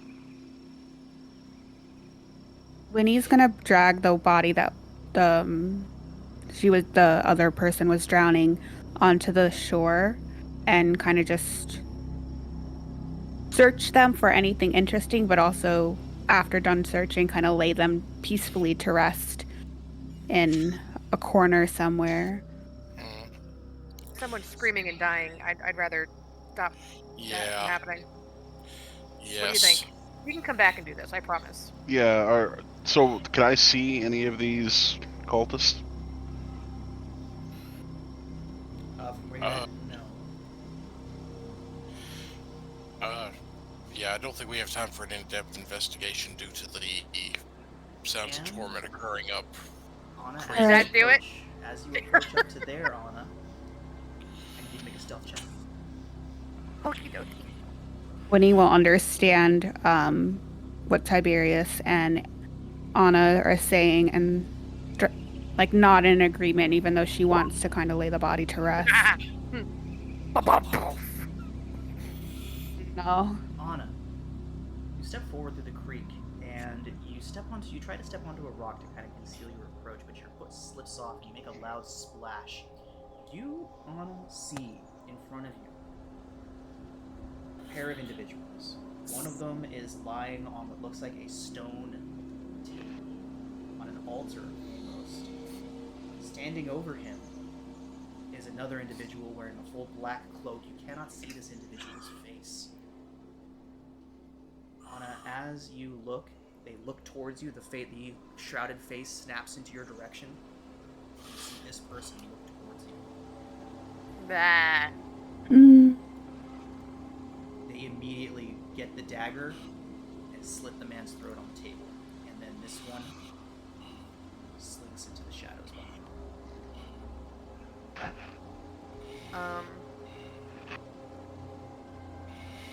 Can we help him? I feel like, yes, dead cultists are good, but not if they're killing each other. That's probably bad. We are going to roll initiative. The situation has not changed outside of what I've described to you all.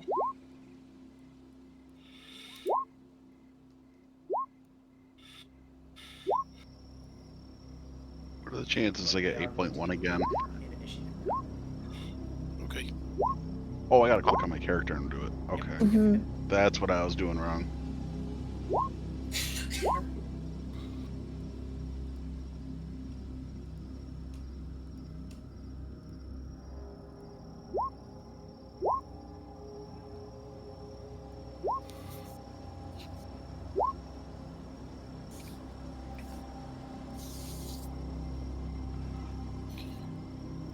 Okay, and Mana, what do you do after seeing that? You just saw one shrouded figure slit the throat of somebody that was laying on a table.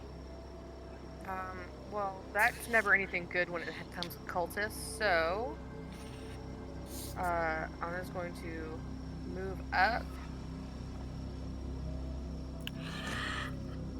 Anna, take you all the find light yourself with in her. clearing, Yes. a raised mound of dirt with a black stone altar atop it. There are stone paths leading into it. The creek seems to have been redirected to form a bit of a moat around this area. It's not deep, only about 2 to 3 feet at its deepest point, but you can tell that it would be difficult to cross without effort. Can I cast Cure Wounds on him? You certainly try.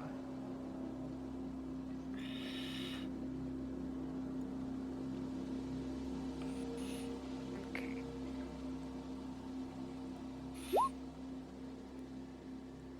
Anna, the man is dead. You try to expend some healing magic into him.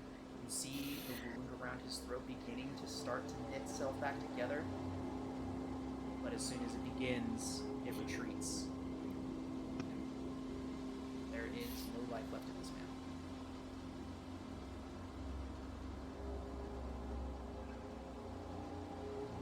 Alright, then I'm just going to point to the rest of the party in the direction that the guy slunk off.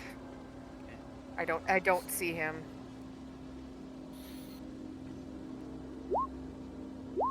Okay. Rhea is going to dash up there to join you. As you explain to her what she saw, she says this doesn't make any sense. The cult of the dragon is unified. They wouldn't be doing this to each other. He's very dead. She looks at him and says that he is most definitely of the dragon. Tiberius, What do does you this mean? Tiberius is, Rhea shake her head towards you all, and she does not know.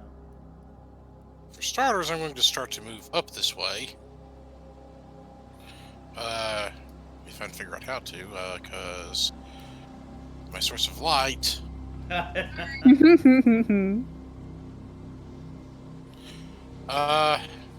have Philor 10.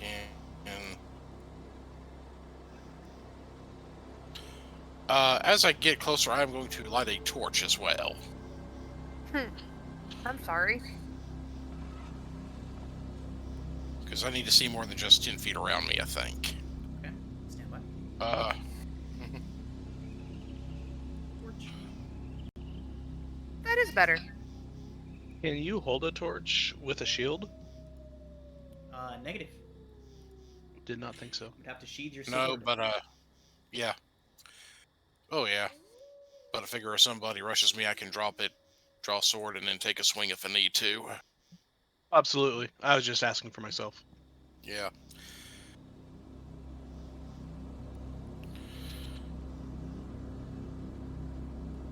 I think that was... Hold on a sec. Where was I? Let me count how many squares I moved. 5, 10, 15, 20. Yeah, I think that's about as far as I can move. Okay. Bucky. Any change to that chanting to our left? Bucky, you would have noticed that it stopped. Make a perception check, Bucky. Perception check. Chanting has stopped. That's all he knows. I think Bucky's going to take a step this way and gesture towards Ferris and Winnie to head towards the rest of the party while he pulls out a torch. Okay. Just so we don't get jumped from behind. But yeah, he'll pull out a torch and light it, and that'll be his turn.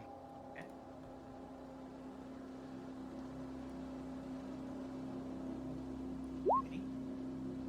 Okay, because I'm still in my shifted form, or I should be because it lasts for 1 minute.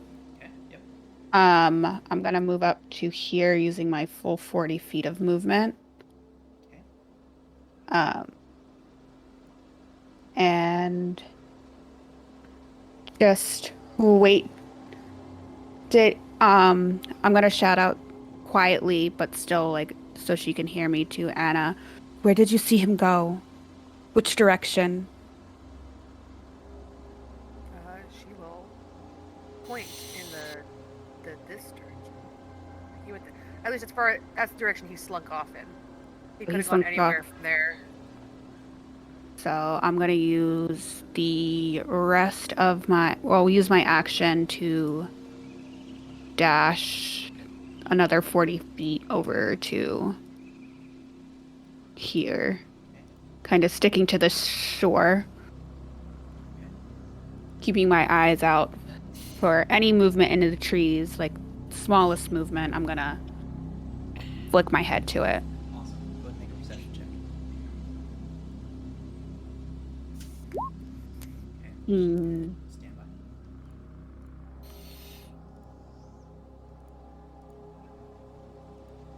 And as you approach, squinting into the dark, into the woods, you don't see anything moving I'm just gonna keep my eyes trained on the tree line, just scanning it. No movement yet. When you hear a rustling down here to the south, something's moving through the trees down there. Can you click one more time where I heard it? I had to zoom out. Over there. I'm gonna... So you'll see Winnie's ears kind of cocked to the left, to the south, and her head follow. There. And she'll say softly, but loud enough that everyone can hear that's up around her. There, and she'll just, like, point her her short bow, again cocked with an arrow, in the direction she heard the noise. Okay. And that's it. Ferris, what are you doing? Alright, my first question is, can I see anything out in that direction from here? I do have the dark vision, and right now everything's blacked out. To the left here. Okay. I don't know if it'll... So yeah, now that I'm not sure where that there's something through there. If you were to get a little bit closer, you'd be able to kind of peek through the brush and see. Okay. So, you do in fact see something over there. Ferris. Go ahead. I was gonna say, I would like to cast Fairy Fire in that direction so we can get some illumination on Nice. everything. Why? So Ferris, let me go ahead and describe what you're seeing over there real quick before you. Yes. Go ahead and get your fairy fire ready. But what you see is a filthy-looking person. Whether they're a man or a woman, you can't tell. They're wearing a thick woolen coat, absolutely covered in grime. They carry a censer alongside them, and they seem to be speaking softly to somebody that you can't see to the north position. Ferris, as you light a torch, look clear, moving the clearing, this individual snaps over their face, looking right at you, and he says, "More bones for Merkel! More bones for Merkel!" And she reaches out a hand to her left, and you see her beginning to do something. Go ahead and cast your fairy fire.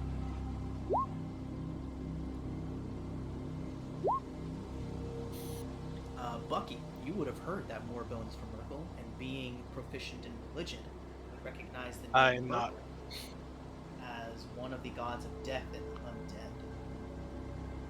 Hearing That's both awesome. of I am those not names proficient. together, Bane and Merkel, you would be able to deduce that these are followers of a cult known as the Cult of the Dead Three. The Dead Three worship the twin evil, the trio of evil gods, Bane, Baal, and Merkel. Bane being the god of tyranny and enslavement, Merkel being the god of death and the undead, and Bane being the god of murder.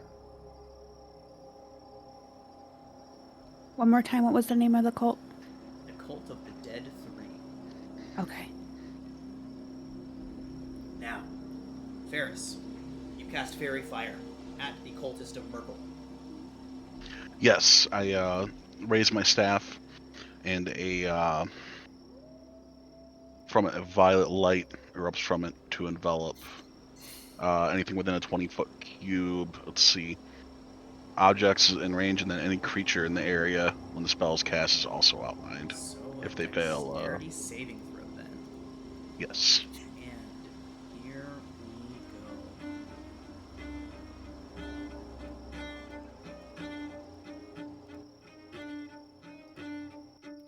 The result of her saving throw, or their saving throw, I should say, is a 7. Bright light explodes into that area. Ferris, where exactly did you center that fairy fire? Directly on the cultist or somewhere else? I would have centered it, like, next to him, like, just probably that square right above of him. This one here? Yep. Okay. So Now- 10-foot cube, or 20-foot cube. 20-foot cube. So 10-foot radius from that center, I guess. 20-foot cube. You know what? Just go ahead and do this.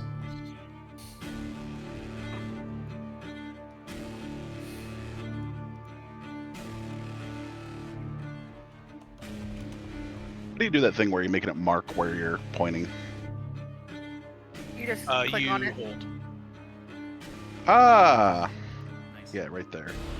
And if you go to the second one, the little paintbrush, you can draw shapes. You can actually draw out, like, oh, here's my square. Oh, okay. Okay. So yeah, it would be, like, roughly, Got it. I don't know if that's 20 foot or not, but let me check. No, it's not quite. I have a template. Not right now, but my roll 20 to be fair. If that's 10, so it would be, I think, roughly, Each square is Like that. 5 feet for context.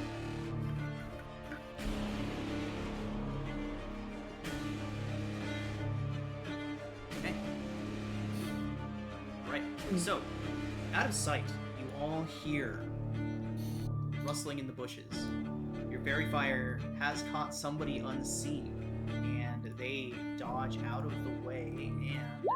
And Ferris, you see a faint light shimmering in the bush nearby. As somebody Are these triggers bushes? it, something becomes visible.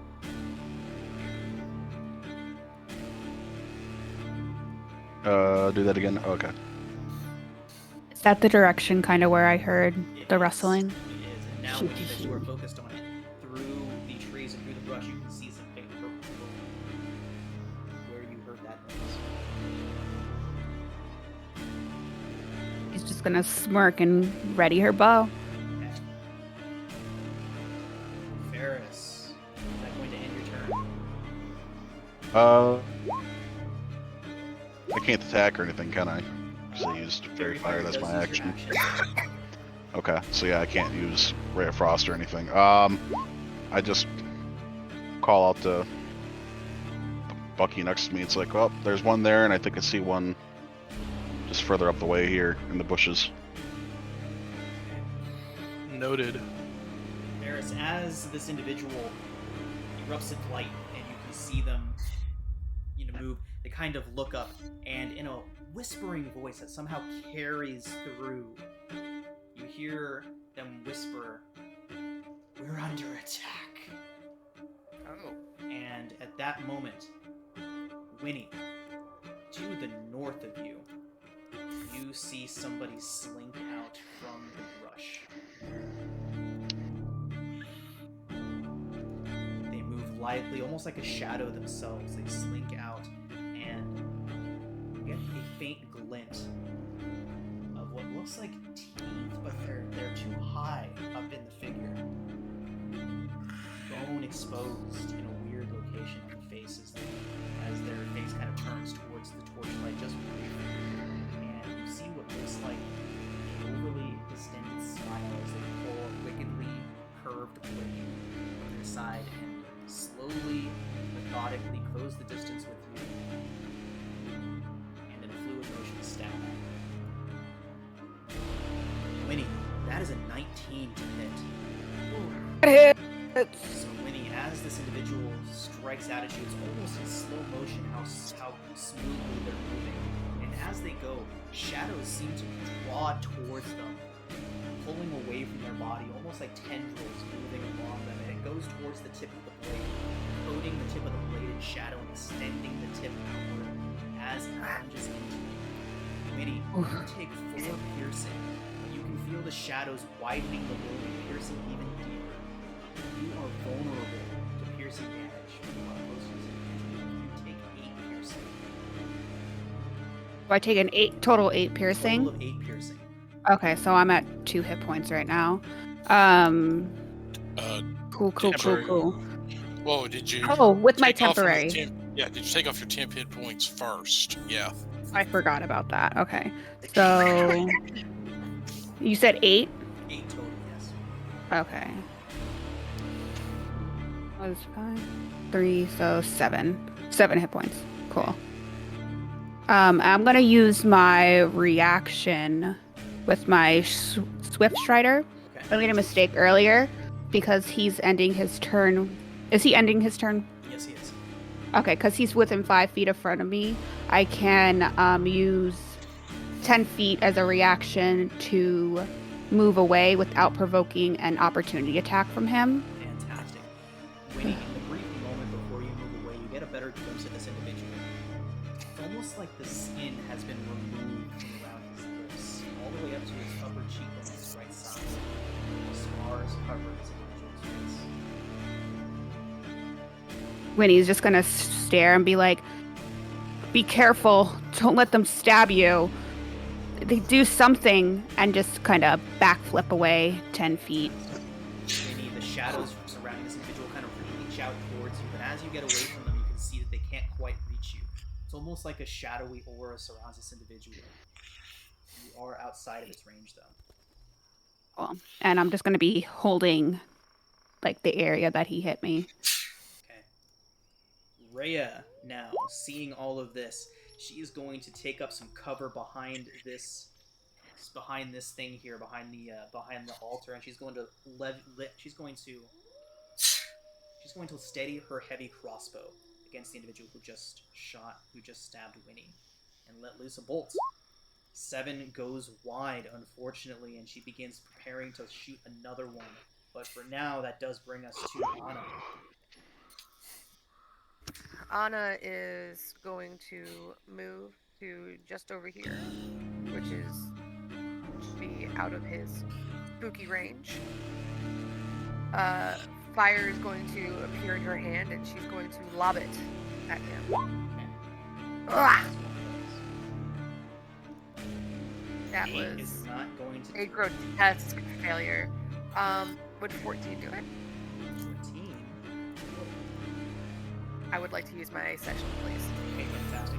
Oh, So, if it's one of the ones that were hit by my fairy fire, she gets advantage to the attack. right, let me go ahead and put the purple. It is not, but let me go ahead and put a purple.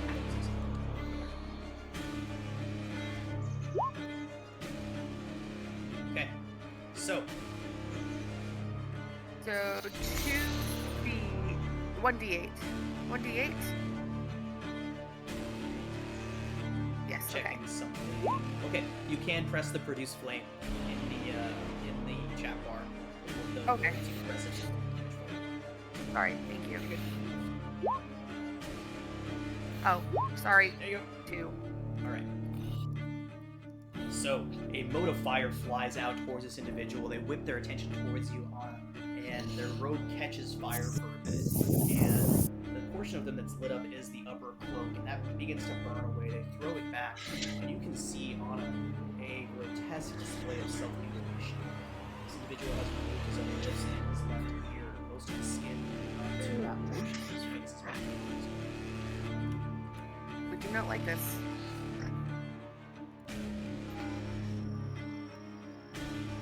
Action. Well, Whitty, what's your AC, please? My AC is 16. Bonus action, I'd like to Shield of Faith. Whitty? I believe you need to be within 5 feet of her to do that. Oh, is that okay? No, I'm sorry. No, you're good. 60 feet. 60 feet. Nice. I did not realize. Look at that. Shield of Faith has range. Good shit. Okay. All right. So you just +2 to your AC, so you're up to 18. Nice, thank you. You're welcome. And I'm done. Tiberius. Considering that I still cannot see shit,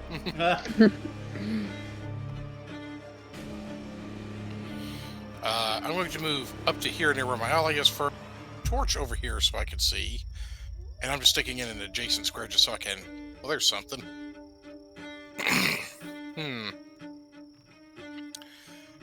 And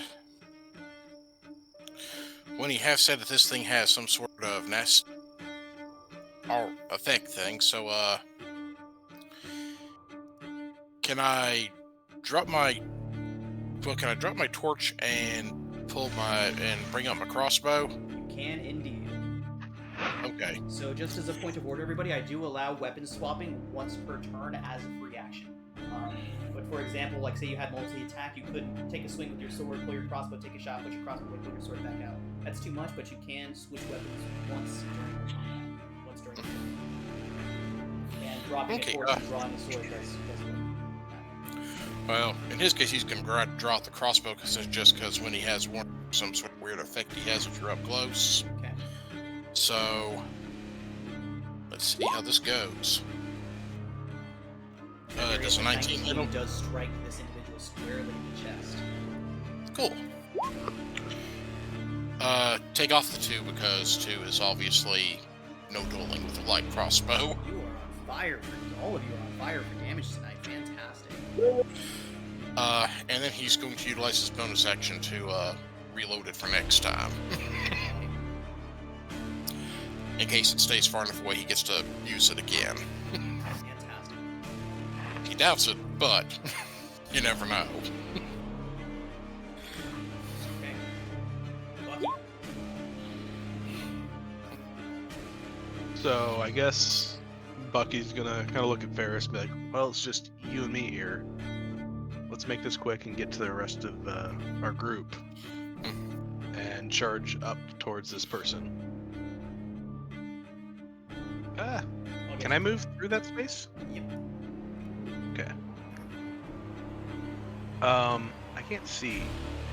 I did have the You are sure, torch. yeah? Yes. He is gonna just toss it adjacent to him, though, Okay. as he pulls out his Morning Star and takes a swing at this one Fantastic. for 15. 15.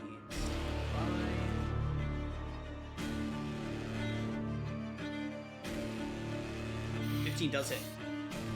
All right. Gonna be 6 piercing, Fantastic. and that will be turn. Okay. Winnie, that does bring us back to you. Well, Winnie is gonna put an arrow into her short bow and take aim at the creepy dude who swiped at her Okay. for certainly hits. 24 for 8 Fantastic. piercing. Winnie, you let loose another arrow at this individual and it strikes directly in the chest, right adjacent to where Tiberius struck it. It looks down, rips the arrow out of itself, and looks at it. Looks back towards you before falling flat onto his face. Winnie just lets out a sigh of relief, and I can see where the glowing people are, right? Yes, you can. They are a little bit obscured though, so I would say disadvantage on your attack if you tried to attack them. I don't have another attack, but I would since I can't see them like on the map, I would use my 40 feet of movement to kind of get into a place that I can see them within. But I would be within short bow range, so I can't move into the wood. Right, so I guess you know what? Let me like go ahead and since any movement over through this. the woods will be difficult terrain, but you can see through that now that he's lit up. Okay, perfect. So I was like right here. Sorry, I just I'm gonna map out my movement. She would do there to there. So about 30 feet of movement. I feel so better now that I can see That what's way. on the You're side of the right. tree. I had I no can idea how many see- people we were actually fighting. Ah! Yeah, I can see both of these baddies in my way. And I reckon and since can I see this guy that's right here? He is lit The up. hooded figure? He is lit up enough for you to recognize him as being similar to the one you fought earlier. I'm gonna, since I recognize this one to be similar, I'm gonna shout out to Bucky, the hooded one, don't let him get too close. He, some kind of dark magic. Just be careful. And that's it. That's my turn. All right.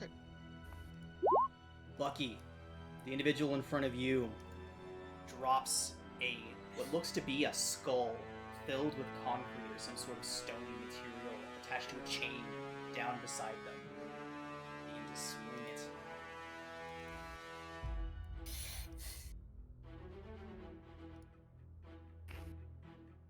Okay, yep. They swing that skull flail around at you, Bucky. That is only a 10 to hit. I'm sure that's gonna miss. Absolutely will. Fantastic.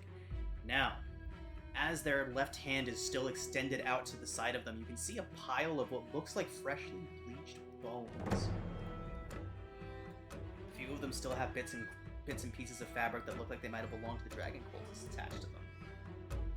As this cultist reaches out and continues making this hand gesture, those bones begin to gather.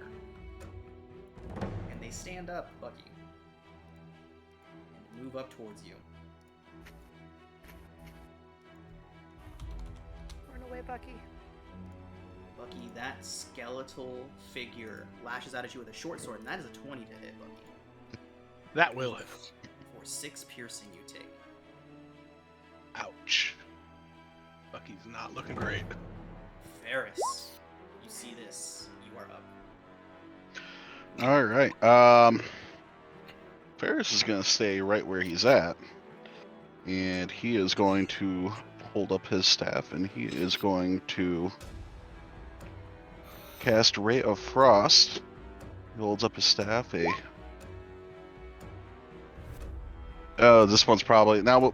Would this pile of bones lit up as an object when I casted Fairy Fire? It was not yet a creature when you did that, so no.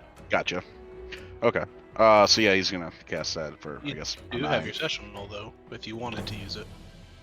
My what? Your sessional. Your sessional. You can take that. Oh yeah, advantage. you know what? Yeah, we're gonna do that. We're gonna take that 25 advantage roll. certainly strikes that creature. What is that? Oh, that's so Oh, that's good. a gold. Fantastic. So Ferris, good. You let loose a ray of frost. It strikes the pile of bones and form together into a humanoid shape squarely in the spine. The icy frost kind of goes up and down the spine, and it twists to try and see you, and the spine shatters. from the Alright. pile to the ground. My hero. I don't think I have anything I can really do for bonus actions yet, so I guess that'd be my turn, yo. Okay. That one be dead. Alright. Brings us to this one. Now, looking between Bucky and Winnie, seeing both of you wounded, it is torn between which of you to approach. It steps out from the bush, from the tree line, looks to both of you, and advances on Bucky. I don't like this. Don't like this at all. Bucky, you can see shadows swirling around this individual, grasping out towards you. They pull a wicked, curved blade out and lunge at you. Bucky, that is only a 15 to hit. That won't hit. As they lunge out towards you, you can see the shadows surrounding them lash out, extending the distance on the blade, forming it into a much more dangerous killing machine. But those tendrils and the blade both miss. Bringing us back around to Rhea. She leaps up onto the altar and down, and then tries her best to rush over to where Winnie is standing, knowing the fight is still going on strong there. She is going to take a shot at disadvantage through the bushes, do her absolute best to try and let loose a heavy crossbow bolt through the bush. At disadvantage, she does miss wildly. It slams into a tree trunk, passing through the trees. I got a question on that. How does that work with the disadvantage from that and then the advantage from the fairy fire? It would cancel out. So that would have been a. That would have been a 19, yeah. 19! Excellent, so that does strike that individual. For 7 pieces. Alright. Yeah. Okay. Anna. Anna is also going to try and get down here and help with the stuff. Trying to see if she has a direct line of sight for this guy. No? Oh, but fairy fire, so it doesn't really matter, right? Correct. Yeah. Alright, she is also going to try and shoot this guy before he wrecks Bucky. Okay. Oh, 8's not gonna do it. 8 is not going to do it. I don't have any bonus actions that would be helpful. Just, you can do it, Bucky. Just, don't let him stab you. We got this. I always want a serious character, and they never turn out that way. Okay. Does bring us to Well, Tiberius. Tiberius, hearing this sound, is going 10, 15, 20, 25, 30.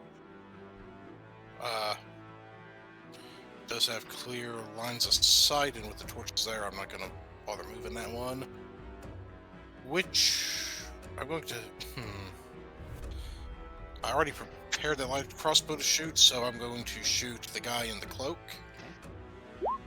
Oh, nice. Oh, nice. Beautiful. Ooh, I got one of them was a 1, so we roll 1. You roll 1s on a crit. So let's do the D8. Okay. So 9.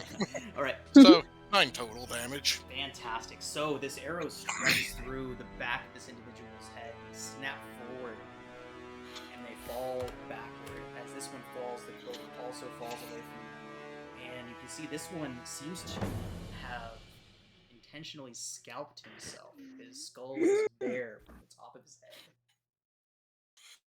And Sorry. with my bonus action, I am going to reload my crossbow just to be on the safe side.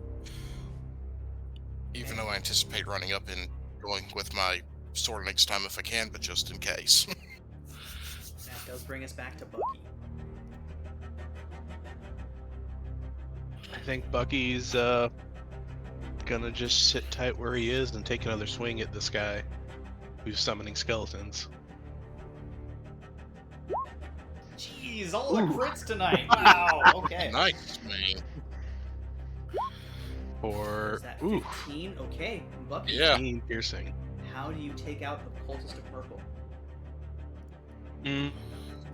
I think it's got to just be a square shot right across the jaw. Fantastic. All right. Swinging across, cracking this individual squarely in the jaw. You see their head turn almost a full 180 degrees. Winnie, he's almost staring right at you as he drops down to the ground. When he just stares back, was ready to protect her friend. Right, everyone. We are. I think it's just a slow look around, make sure that there's nothing else hiding.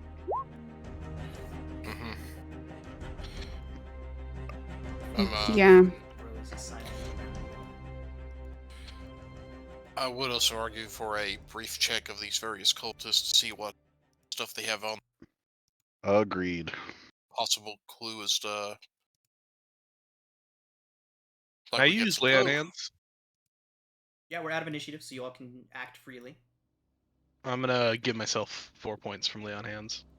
Winnie's gonna just be searching around, making sure there's nothing else, and like just peeking around this corner here.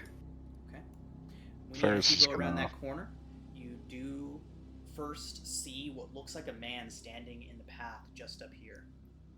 Startles you for a brief second, but you quickly notice that that man is a little bit too still. This is the main path, the one that you would have taken and the one that the dragon cultists are used to get here. Standing in the middle of that main path is one of the dragon cultists. A spear has been driven into his back and propped up on the ground to make the appearance that he's standing in the middle there. Guys, He's quite dead. you may want to take a look at this. And she's just gonna grab the necklace on her neck because she's a little frightened right now. While they're going over to that, Ferris would be looking at this dead chick, going through her belongings and looking for anything of notice or value. She has a few pieces of silver on her, and then her armor has been pretty well beat up by your attacks. She does carry a mace. And go ahead and roll a d10. There's a couple ways you can do that. You can either do /R space 1d10 in the chat. Perfect. You find 5 silver on her. Oh.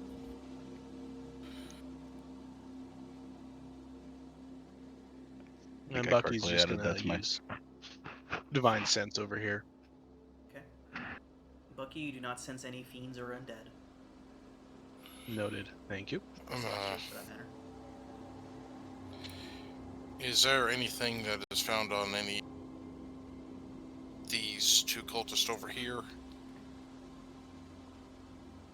That individual has a potion in his pocket. It appears to be a potion of healing. We definitely.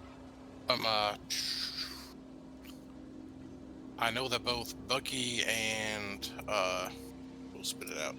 Winnie have had some damage taken, so they may benefit from that the most. But I will stick it in. I will make a note of that just so that if they need it, I can. And well, actually, if they're already heading down the trail, I probably better for this go and follow them. I'm gonna take the figure off of this pretty much makeshift pike, I'm guessing it's kind of like, and lay the body on the ground and start rifling his pockets.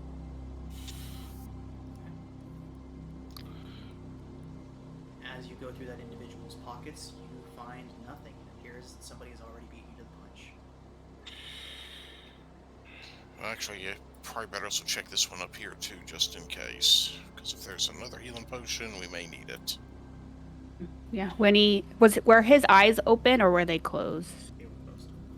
Okay, so Winnie's just gonna like kind of make him look a little bit neater as best as you can with a dead body and just put him off to the side in the bush to lay him to rest as peacefully as she can.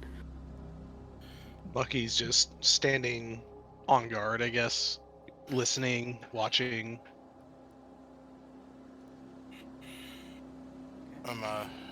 I would also like to check this other cloaked figure's belongings just in case there's anything in there. Tiberius, as you go through that individual's clothing, you do find another few pieces of silver. Go ahead and roll a d10.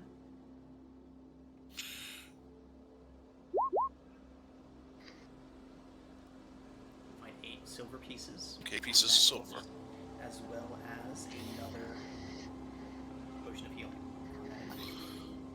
Okay.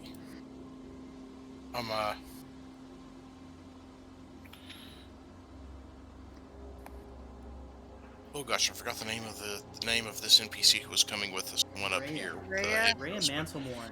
Her Rhea. back is to you, and she's looking down at the man, at the dead person on the altar. She seems to be breathing rather heavily. Rhea? Yeah. She turns towards you. Sorry. Yes. What's going on? This man... looks like they tortured him for... She shakes her head. Why would they do this to each other? I don't understand.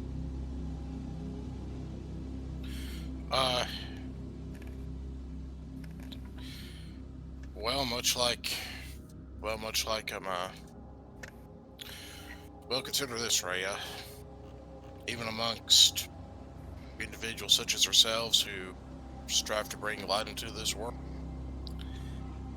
there is still sometimes conflict and disagreement about how to do things. Oftentimes it's in more good-natured camaraderie that we joke and poke fun at one another about it, such as us giving the Flaming Fists a hard time for showing up late. But just contemplate whenever you're talking about individuals with less trust and malice in their hearts and desire for power such as these. Doesn't take much to turn one against the other. Look what they did to him. She looks towards him. Look what they've done to themselves. Well. As you were all looking, the 2 cloaked figures, the wounds and the scarification on them was very clearly self-inflicted. Healed in various spots, unhealed in others. Looks like the process was going over a very long period of time. Well, Do we notice any patterns in the scarring? Make an investigation check. Let me pull that back up. Core. Is anyone else proficient in religion other than Bucky? Yes. I am. Okay. Is So, not proficient, is- actually. what's that? Bucky's actually not proficient. Okay. But Anna, you are? Yes. And Tiberius is as well. Fantastic. So as you're all going over this, you all are beginning to see patterns. They seem to be removing the flesh from their skulls in a ritualistic fashion. One of them has progressed further along with the ritual than the other, but they seem to be following the same pattern, starting with the lips and then moving up along the side of the head until they get to the top of the skull, slowly flaying their own faces away. Is this something that's associated with Bane? Make a religion check. Ugh. Okay. And Anna, with a 14, you are able to deduce that this is a ritualistic practice done by cultists of Baal, the god of murder. I will relay that to everybody. So, With So- Rhea his shakes her disgust head and and says, this doesn't make any disdain. sense. We've heard nothing of the cult of the dragon working with others. And why would they thin their own numbers so Well. far? I have a question. So I'm proficient in history. Mhm. Would I recognize any of what we're hearing from these religions as coming up from the prior, like with like the reasoning why the Hellriders were made and all that? Would I know of anything like that? Go ahead and make a history check.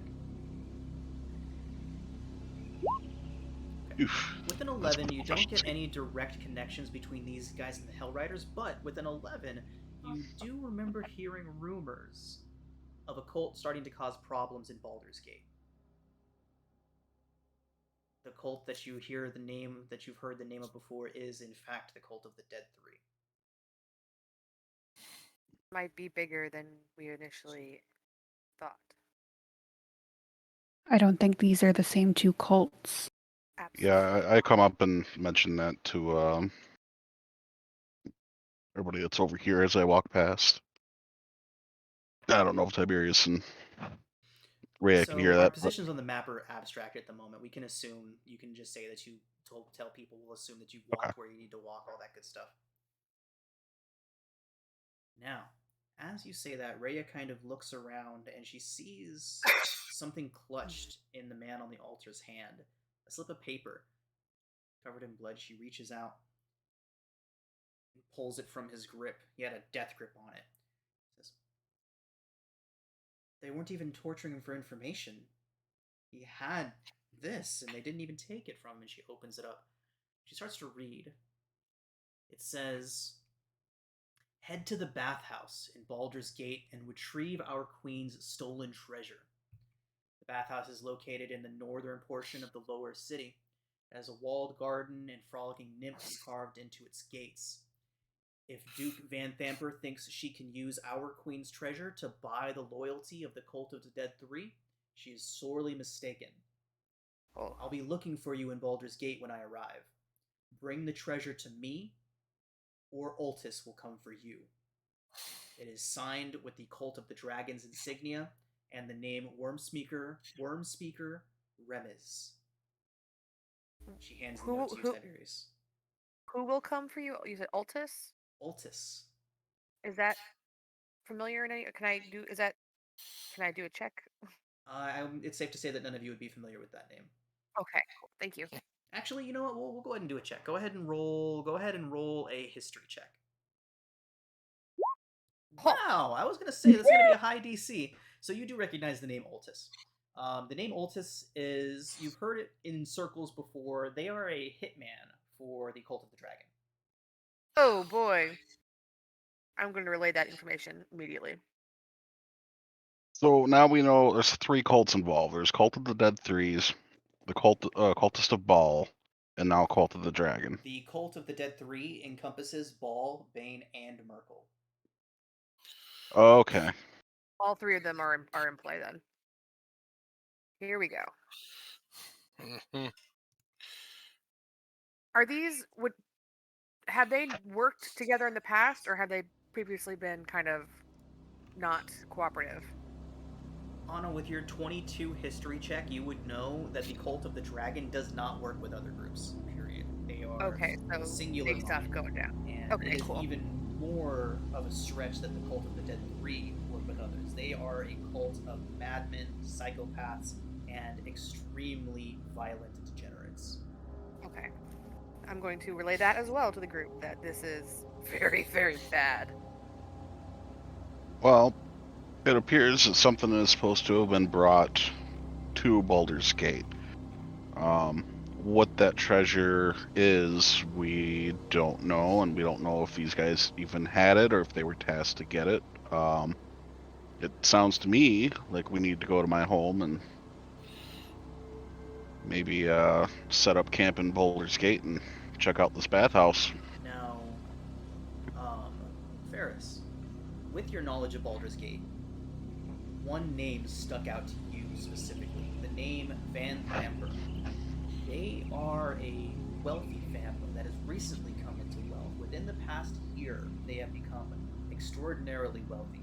So much so that the head of that household, one Duke Thalamra Van Thamper, appears to be in less than wholesome ways removing opposition in front of her to get up the political power ladder of Baldur's Gate.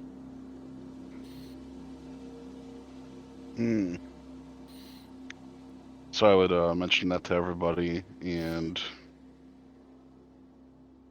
would I know, so with my background of having had shady deals here and there to get stuff, would I know of would I have any connections that might be able to, that I could call upon to get some information?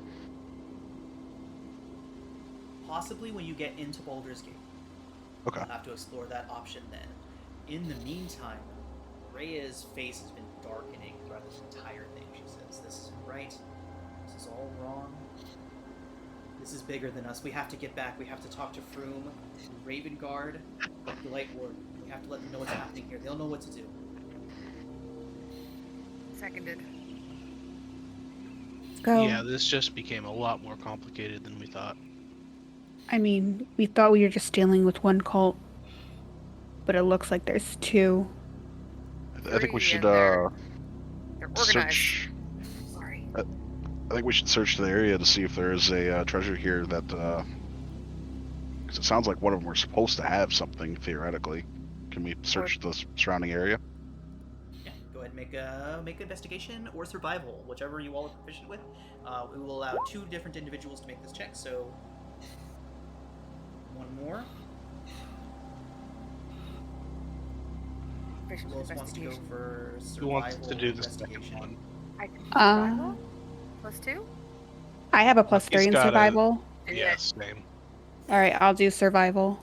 All right. Okay. Well, Yeah, Winnie.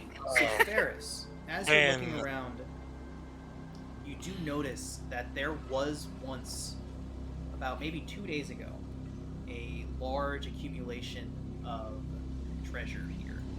It appears crates and boxes were stacked up along one of the corners, but they have since been moved out of this area about a couple days ago.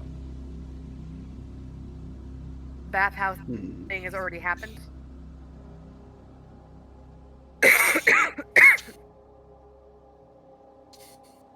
So yeah, I would mention that to everybody. Looks like there was something there. Are there any tracks to where it may have been? I mean, if there were heavy crates, I would imagine there would Right. be It appears to some have been kind of. taken down the main path, but again, several days ago. Okay. Winnie's too hurt and is just like limping around, trying to follow Ferris. Oh, I could probably cast. You're good. You don't want me to cast Cure Wounds on you? If you No. can. Now I did also collect 2 potions of healing off of the dispatched enemy. We should hold on to those for emergencies. Bucky's definitely too proud to admit that he's hurt. Rhea, Well- almost frantic, rushes past all of you. So we gotta get back to the horses. Something bad is happening. I can tell. I can feel it. And you can see that she's breaking out in a cold sweat. She's definitely got a very bad feeling. All right, yeah, go. I just I quickly cast Cure Wounds on Winnie, and then we can go.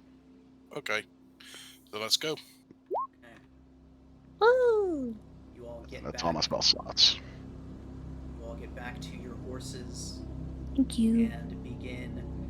While the ride here was relatively calm, almost serene, ride back, full gallop, rushing back, Rhea at the head of your group, pushing her horse beyond the limits. She is rushing back as quickly as she possibly can. And after about half the time that it took you all to get there, you see Elturel in the distance. Rhea reins up her horse and takes a deep breath. Oh, they're fine. It's fine. What exactly are you worried about? It's fine. Why She wouldn't says, it be? I don't know. I just had this feeling. She says, it's okay. It's all right. What's Everything's fine. It was strange that the light didn't reach.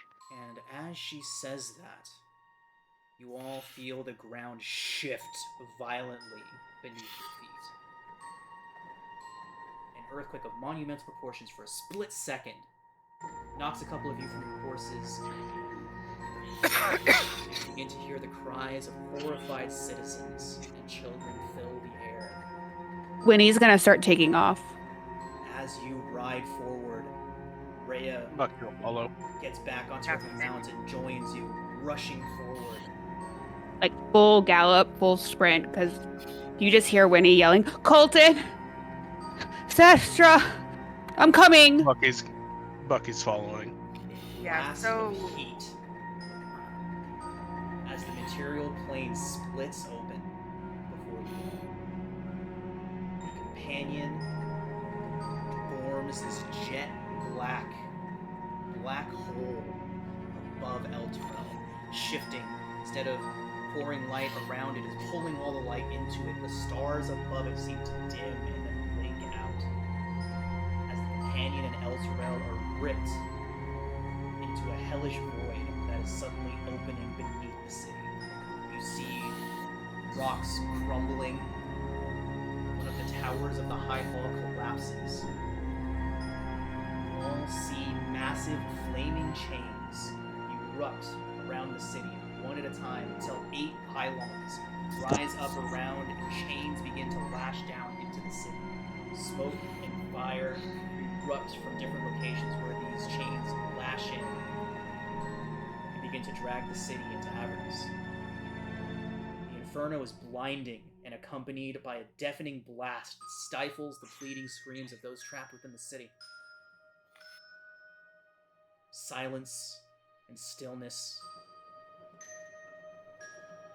As you begin to ride closer, eventually you see that all that is left in the place of Elturel is a crater, and a scorched rainbow scarf flutters helplessly in the wind as darkness falls upon them.